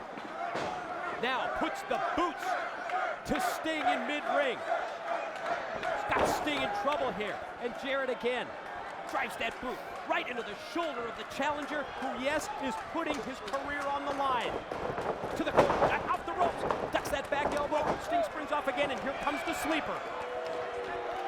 You can see right there he's got it holding. Sting trying to work his head out of that grip right there, and oh man, Jarrett's just applying it with such force right now.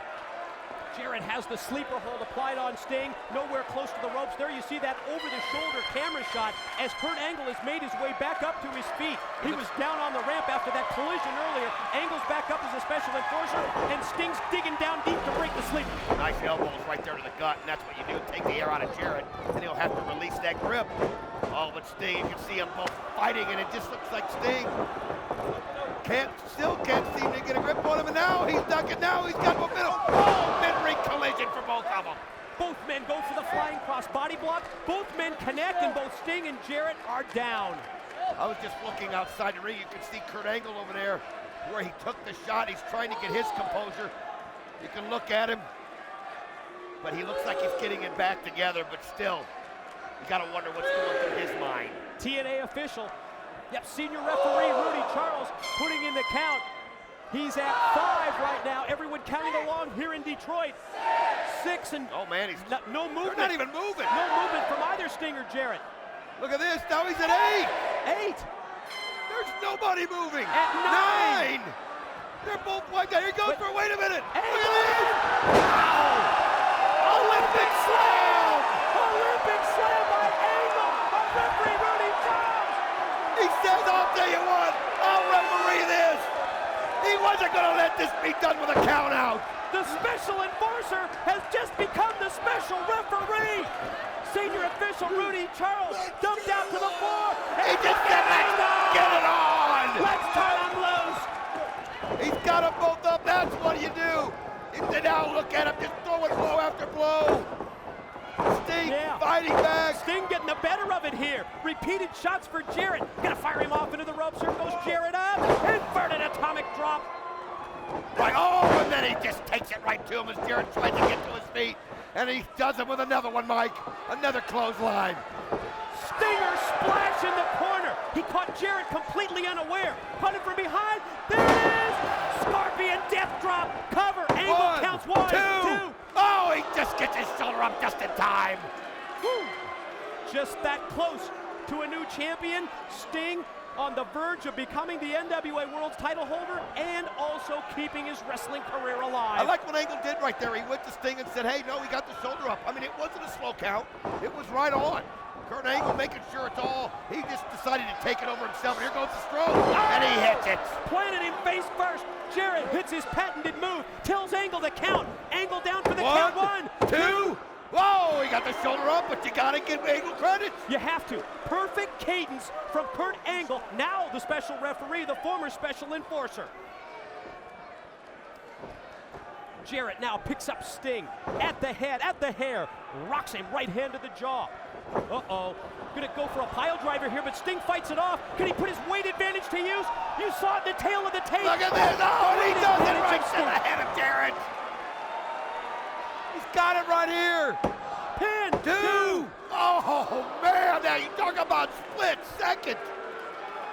Wow. Just a split second. I was gonna say the same thing. How close can you come? Sting making his way up the corner, and Jarrett cuts him off low blow from behind. Well, you can see right there, he turns into Kurt Angle, and Kurt Angle just giving him the what for right there.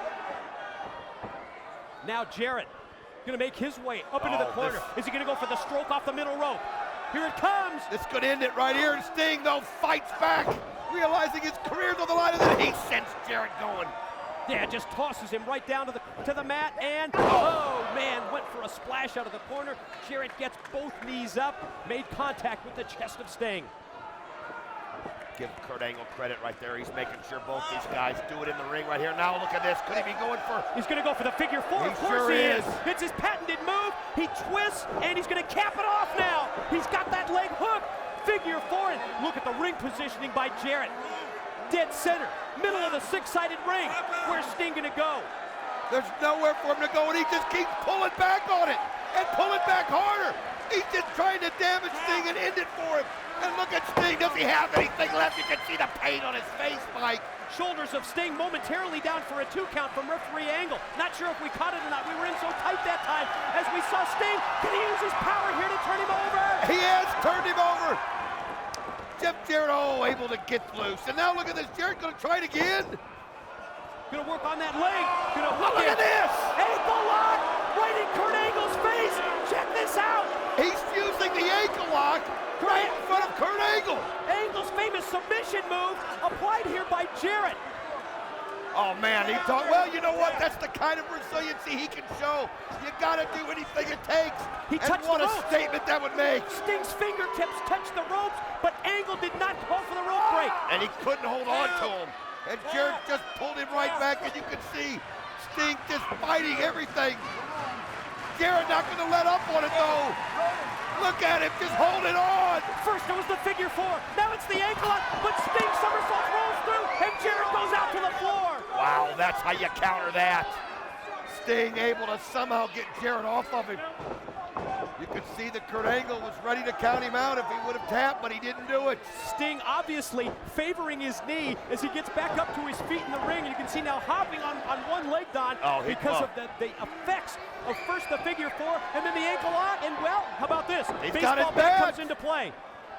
He's got his bat right there. He said no. Look at this. Kurt Angle not gonna. Oh, look at though. Whoa. Sting saying no. Sting with the baseball bat pointed right at the chest of Wait a Angle. minute, Jarrett. Jarrett Got to get no. But Look at this. Sting got it again. he said, I got your guitar right here, Jarrett. And look at him. Here he goes. Turn him over. Got it. Turn him over. He's got it. He's gonna turn him over. Can he do it? He's got it. Get Jarrett on. What do you say, Jarrett? Look at this. Fighting. Oh, he's applying the pressure. Is he gonna tap? Is he? Look at Jarrett fighting it. He's tapped out. Your winner, and new NWA Heavyweight Champion of the World, Sting!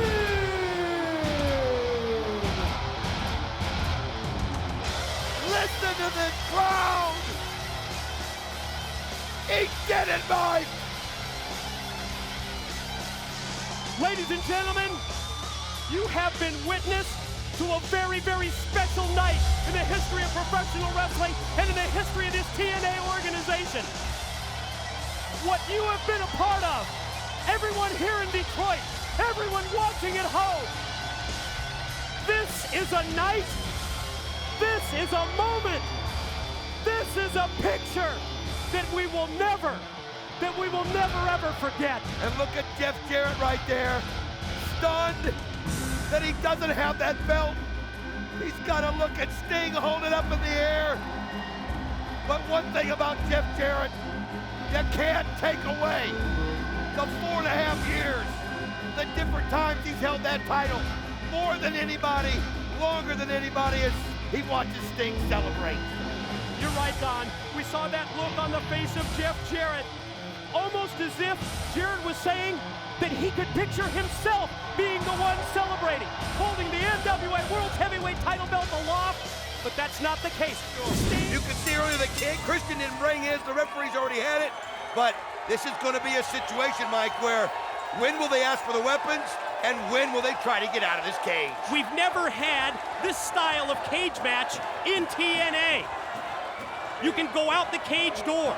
You can go over the top of the cage to get the win. You've got to touch the arena floor. This match, it's not about pinfalls. It's not about submissions. And just think about this too, Mike. To get out of there, and you can see Christian looking up top to go through that barbed wire. We've never had the barbed wire on top of the 6 sides of steel. And think of the damage it can do to your flesh. It can gouge your flesh, and it can cause unbelievable pain. But that's what you've got to go through if you want to go over to the top. Now remember, Christian can call for the bolt cutters if he gets a chance. He'll need them to get through that barbed wire. That's the edge that he has. The bolt cutters and the steel chairs, Don, and those steel chairs have done so much damage to the War Machine Rhino during the course of this rivalry in the past few months. Oh, there's been times where we didn't think Rhino would be able to get into the ring. Unbelievable amounts of concussions. Doctors have not even given him permission to be in the ring here tonight. But Rhino doesn't care about that. All he cares about is getting his revenge on the former friend, the former partner, and somebody that he grew up with. But Rhino right now, all he cares about is inflicting pain and damage on Christian Cage. The War Machine, Rhino from the Motor City, rocked in the corner with the knife-edge chops from Christian Cage. Oh, but look at him turn it around. Series of chops. Oh, just opening up the flesh on the chest of Christian. Boy, it looks like Rhino's just hitting him with that extra authority, but Christian is always elusive. That's one thing you've got to give him. You've got to give him respect. You mentioned it earlier, Mike. He's never been pinned. He's never submitted. I mean, he's the guy who held that belt and actually didn't get beat personally to lose it. He's always held that on his mind. He's always used that to motivate him. Oh, Rhino went for the press slam, the quick reversal, and the inverted DDT. That's the answer from Christian Cage. It's interesting to hear how this crowd that at one time cheered Christian Cage to the point of no end. They loved him when he came in, and you can see Christian asking for the chairs right there. Referee Andrew Thomas slipping him in, but no. And now Rhino tries to grab him, but no, they can't give it to him. They have to hand them off to Christian Cage. But I want to mention that crowd that cheered Christian Cage religiously, and then they saw that transformation. They saw Christian Cage turn, and to this day, that crowd doesn't understand it, and they've not accepted him, and they let Christian Cage know at every chance they get. Vicious shoulder block in the corner from the War Machine, and he's got Christian Cage on the defensive here. Look at him follow up the advantage. Gonna take Christian now, gonna set him up, and drive that big shot. Right hand, right into the side of the head. Gonna now shoot him across and back first into the corner. Oh, another shoulder block. Oh, he did. He nails him with that shoulder block. And Mike, something we need to mention to everybody, and for those of you that have never seen a 6-sided steel cage, because of the 6 sides, it gives that cage no flexibility. As you hear the people going crazy, but that cage you'll watch, it doesn't have any give. That's something everybody talks about. When you hit that cage, it's like hitting a steel wall. This crowd here in the Impact Zone, absolutely on fire, Don. Right from the opening, you can see there, Christian up at the top of the cage. Oh, he felt that barbed wire, and he just dropped down to the mat, and there he goes. That time, face first, right into the steel. And you can see what I was talking about. He hit that, and watch this, right into it. And it's just like going right into a cheese grater. As you hit it straight on. It is a vicious place to be in because there's no give whatsoever. From one side of the steel cage to the other, and then the gorilla press slam, and he threw him again, face first, body first, right into the unforgiving mesh. I don't know how long that flesh can handle that. As you can see, Rhino now asking the referee, he's yelling for the key. He wants the key because he's just going to try to end this match this early. Just go ahead and let himself out the door. It's just that simple. You're right. Open the cage door, walk out and touch the floor, and the War Machine Rhino's victorious. He's hesitating there right now as Christian Cage still hasn't gotten up. I mean, there's nothing to deter him from going right out of the cage. Almost as if he's having second thoughts. He's dangling the key right there in front of Christian Cage. Yeah, he's taunting Christian Cage with the key, and Christian leaps for it, but he comes up just short. Playing mind games, and he throws it out! What's this? He tossed the key out of their cage! That means they gotta go through the barbed wire to escape! And welcome back, everyone, to the Primetime Special, the innovation of TNA. Total non-stop action wrestling, it's on display in this barbed wire, 6 sides of steel cage matchup involving a bloody Christian Cage and the War Machine Rhino. Oh, you've got to check this out. Frog splash off the top! Oh, you could see when we came back that Christian Cage had those bolt cutters cutting through the wire. Let's show you what happened during the break. You can see there he was catapulted into the cage.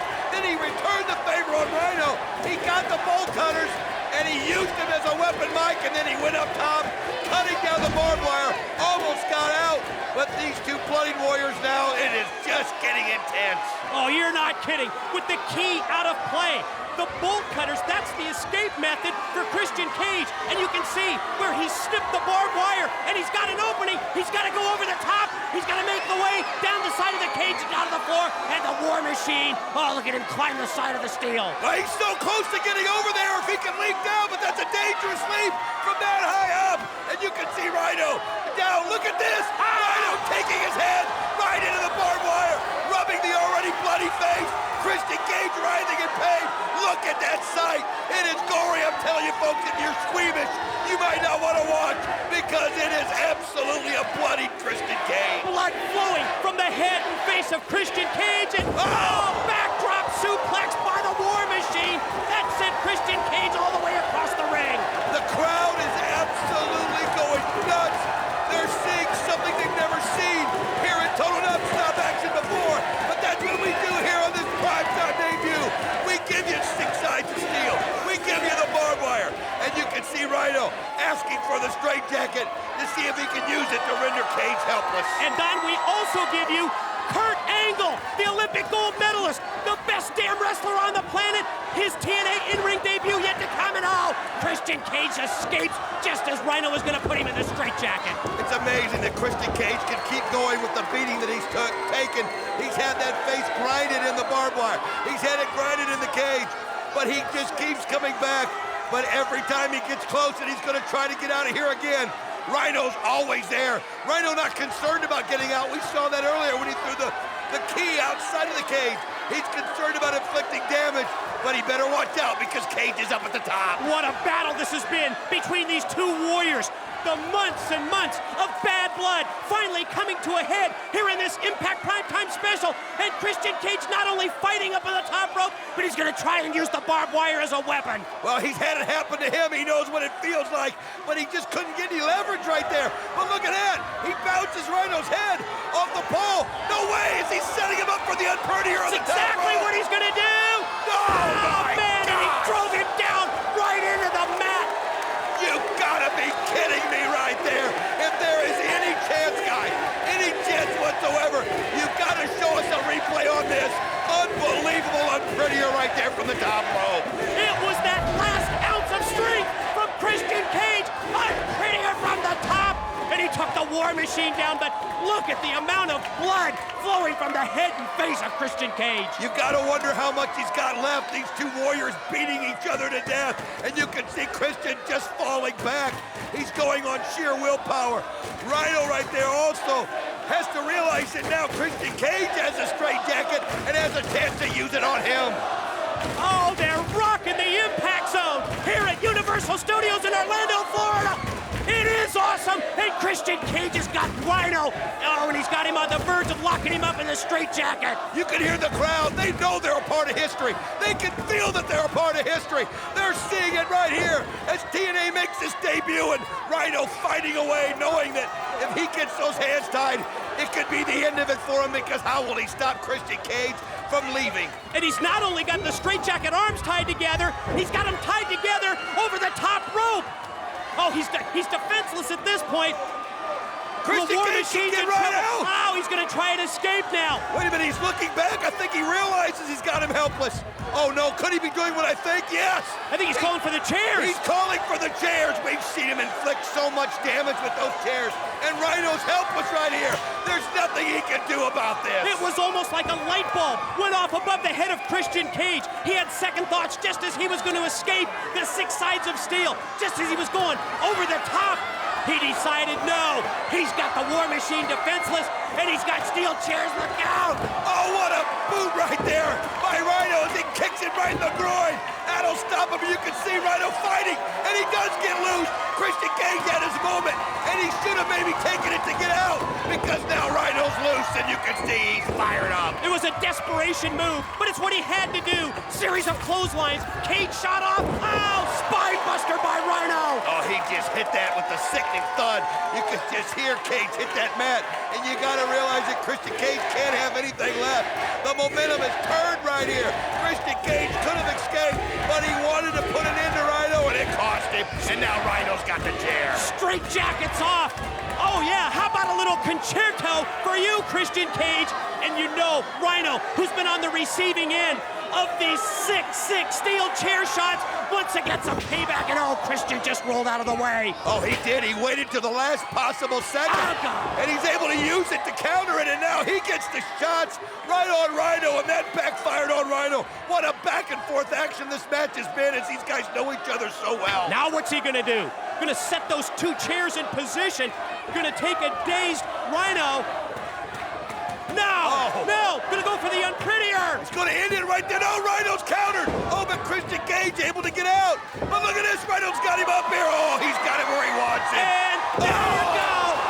Face first right into the steel. He also took a gut shot on the top of that chair that could have broken some ribs.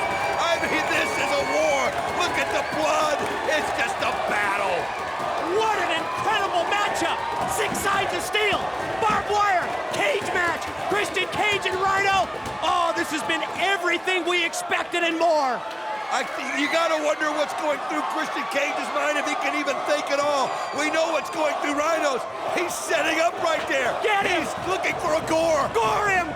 Get him. Oh, no, toss the chair, and he got it right back in the face. He just slammed that chair right back at Christian Cage. Right now, Rhino's got the momentum, and you can feel it. He's looking at the crowd. He's beating off of him. Gore! He gored him right through the cage. You hear the bell. First man to reach the floor. Christian Cage has won it. He won it by default, as Rhino cost himself by goring him right through the cage door. Oh, we'll have to see the end of that again. What a finish. Rhino absolutely hits him with what he wanted to, but he hit him so hard he put him right through the cage. Rhino looking over the prone body of Christian Cage. We're going to take another look at the incredible action in this match. The following contest is scheduled for one fall and is your Genesis main event of the evening. When the bell rings, the man in charge, Mr. Earl Hebner. And now, ladies and gentlemen, live from Universal Studios Orlando, it's your Genesis main event. Introducing, first of all, standing in the corner to my right. He weighed in this morning at 280 pounds and comes to us from the Isle of Samoa. For 18 months, he has been undefeated in TNA wrestling. He is the undefeated Samoan submission machine, Samoa Joe.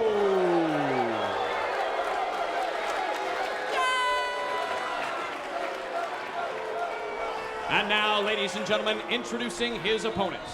Standing in the corner to my left, he weighed in this morning at 232 pounds and is professional wrestling's only Olympic gold medalist from Pittsburgh, Pennsylvania. This is Kurt Angle.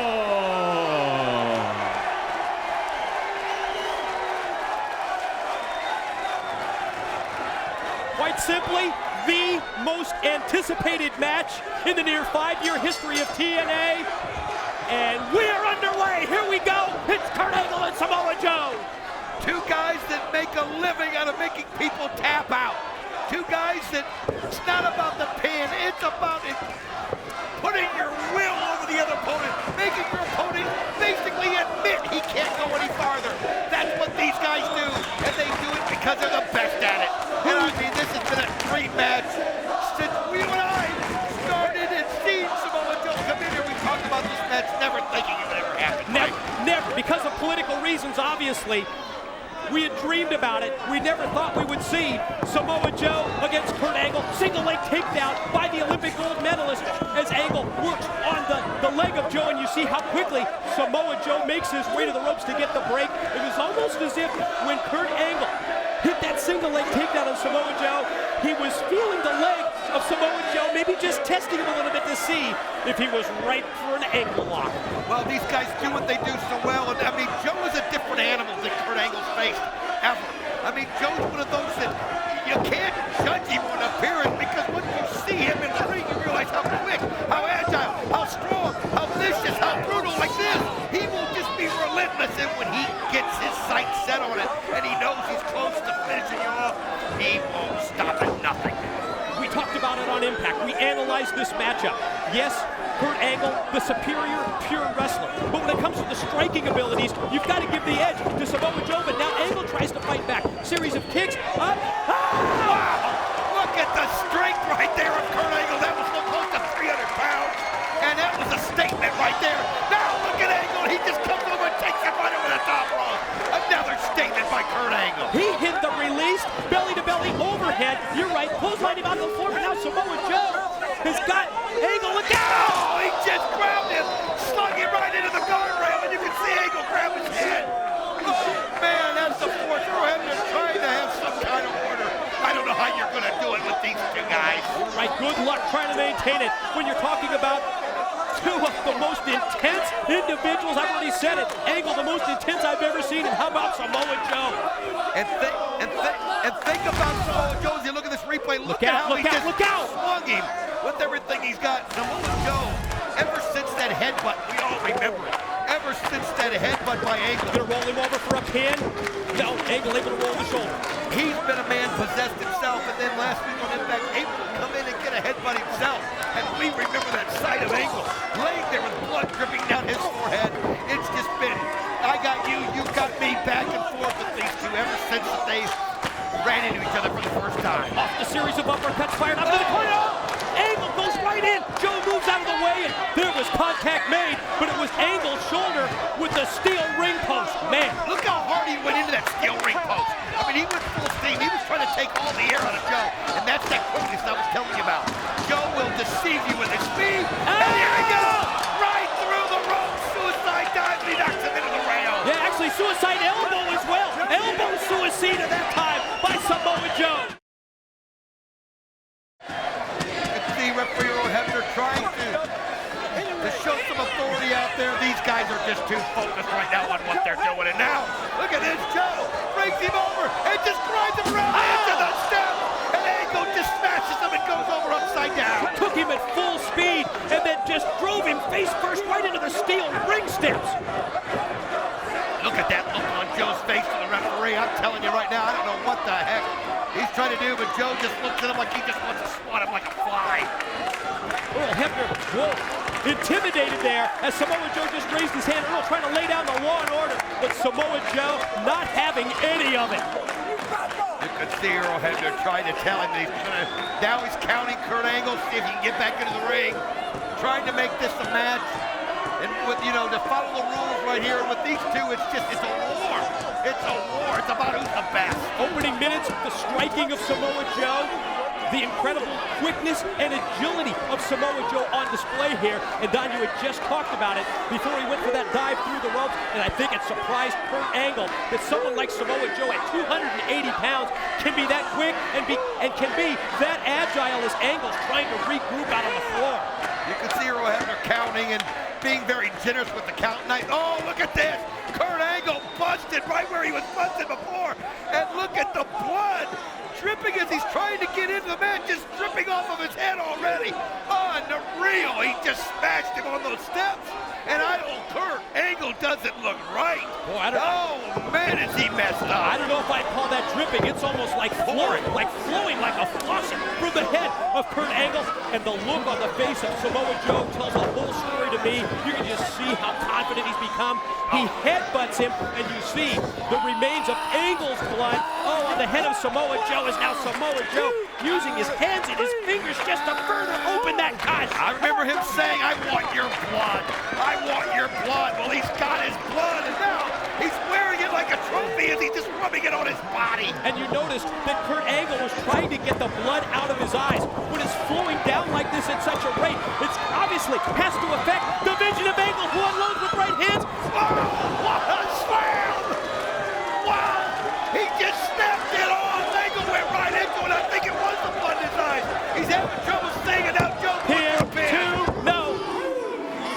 The confident Samoa Joe, maybe too cocky, too arrogant that time with the pin as he laid back on that 3-count attempt, but no, Angle able to keep it moving and get that shoulder up as those cross-face shots by Samoa Joe. And repeated shots again right into the open wound.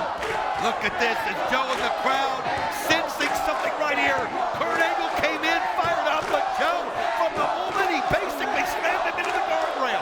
Joe has taken control of this match, and then when he ran him all the way around the ring into the steel steps, Kurt Angle, but look at Angle fighting, nice uppercut right there, and this guy has no quit in him, Mike, we know that. Trying to make a comeback, trying to mount that comeback off those series of uppercuts. The quick reversal, shot off into the ropes. Joe missed the clothesline. Oh man, didn't miss that one. Tilt-a-whirl backbreaker, dropped Angle right across his knee. Lateral press leads. No, another 2 count. Man, he just went right in. As you see the blood pouring off the head of Kurt Angle, and Samoa Joe knows the longer the show's feature, Kurt Angle's going to get it.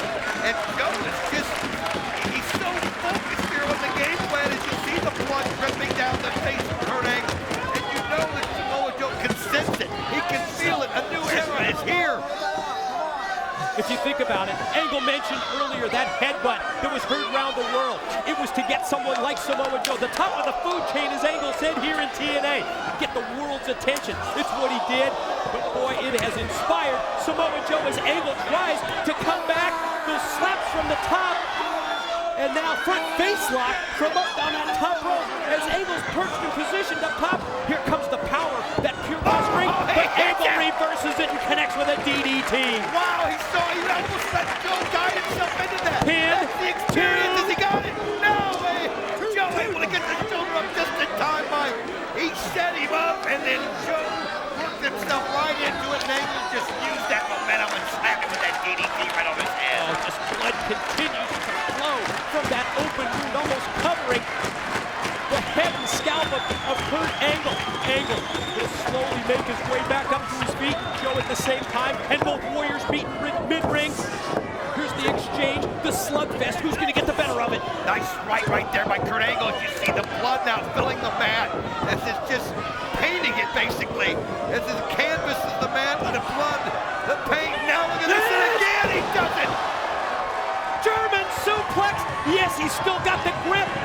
Gonna try and go for a second one. Joe trying to fight him off with elbows, but can't. And a second German suplex by Angle. He's not letting go here. It looks like he's gonna try to hit him with the third. Joe gets to his feet. Can Angle do it? Angle, no! But he couldn't quite hold him up. He tried, Don. He took Joe up. Wait a minute. Pin. 1, 2. Oh! Joe able to get the shoulder up. Boy, it's obvious there that Angle, with this loss of blood, it's really affecting both his vision and his game plan. I don't think there's any question about that as Angle now circles in the ring, and you can feel him getting just fired up by the moment. Oh, he is. He's psyching himself up now. He's got like a second whip. But look at this. Joe this time uses Angle's momentum and then goes up and takes the knee right to him. He can get so high for a big man. And now he sets him up where he wants, and he kicks him unbelievable on the side of the head. It looked like Angle was going to try and use the Olympic slam, but boy, ever since that point, it has been all Samoa Joe, including that punctuated kick. Could it be Muscle Buster out of the corner? He's got it right here, the Muscle Buster. Oh, he nails it. He's going to roll over right here. Can he get the pin? Go for the pin. 1, 2. Oh, just in time. Kurt Angle got the shoulder off. For a year and a half, we've seen Samoa Joe use the Muscle Buster. It's always a prelude to either a pin or the Kakita clutch, the rear naked choke. This time, Joe went for the pin, and amazingly, Angle avoids the 3 count. How about that? Almost as Joe just didn't put enough weight right there on Kurt Angle. I don't think he needed to. I think he felt like he could really make a statement. And you hear the crowd screaming their appreciation for these two guys, and look at Joe go right back at it. And Angle, who got back up to that vertical base, is able to take Samoa Joe and roll him over.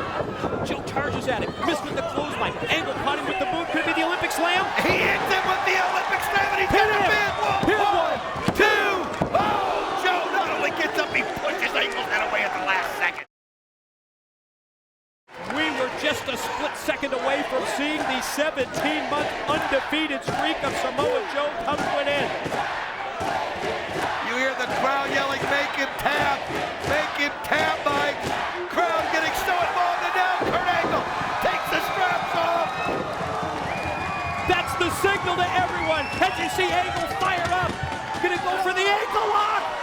he's got it in right now. And look at Samoa Joe. I don't think he's just never been in this situation in a match before. Will Joe tap out something he's made everybody do that he's faced in that ring. And now he's trying to get to the ropes and Kurt Angle's got it set in perfectly. Oh, look at Joe fighting it all. Perfect counter by Samoa Joe as he rolls through, but then Angle still holding on to the ankle lock. You're right, Don. For a year and a half, we've seen Samoa Joe make wrestler after wrestler tap out. This time, it's Angle with the ankle lock, and again, Joe rolls over to try and take the pressure off. Wait a minute, got him. look at this. He's got him in the choke. He's got the chokehold on him. He was able to kick him in the groin there and get it to roll around, and now look at this. Joe's got it. Will Angle tap? Can you believe how he turned it around, Mike? Kakita clutch. The rear naked choke is applied. Is Angle going to be able to hang on? Is Angle going to be able to counter this submission move? You can see right there, Angle's close. Oh man, you can see Rhino looking. Is he going to put his hand down? Oh, Angle trying with everything. Look at this. Angle's got the ankle lock on Joe. Now he's got the ankle lock again. Listen to this crowd. Incredible counter by Angle. Just when it looked like Samoa Joe was on the verge of victory with the rear naked choke. Angle turns it around. And look at this perfect ring positioning. He's got Joe out in the middle of the ring. Ankle lock cinched in. There's no way Joe can make it. Look at Joe. Joe able again to use his weight and roll him over. These guys, the way they're able to counter is an unbelievable display. Oh, but Joe doesn't have enough of it in him here. Here it comes. Wow, he hits him with another slam. Olympic slam after Joe went shoulder first into the steel. Angle circling over Samoa Joe, who's down, but is he out? He put the straps up. He took him back down again, and he's going to put the ankle lock again. He's trying to bring him right back in now. Look at this. Is he a fight? Joe's going to fight it off with everything he's got. Can he get to the ropes? Is he going to tap? He's just this close. You can see just inches away, but Angle pulls him back. He's reaching for it. He's reaching, and Joe just taps out. Gentlemen, your winner,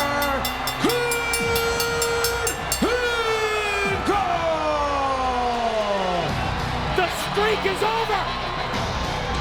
The year and a half undefeated streak of the Samoan submission machine. Samoa Joe has come to an end here in Genesis, and my God, he did it. The Olympic gold medalist, Kurt Angle, is the first man to defeat Samoa Joe in TNA. Listen to this crowd. The roof is coming off. Unbelievable that he was able after a year and a half. And they went back and forth, back and forth. And Kurt, look at it, I just saw Samoa Joe. I swear I saw him ask for a microphone. As the crowd knows they saw something special. Angle! Angle!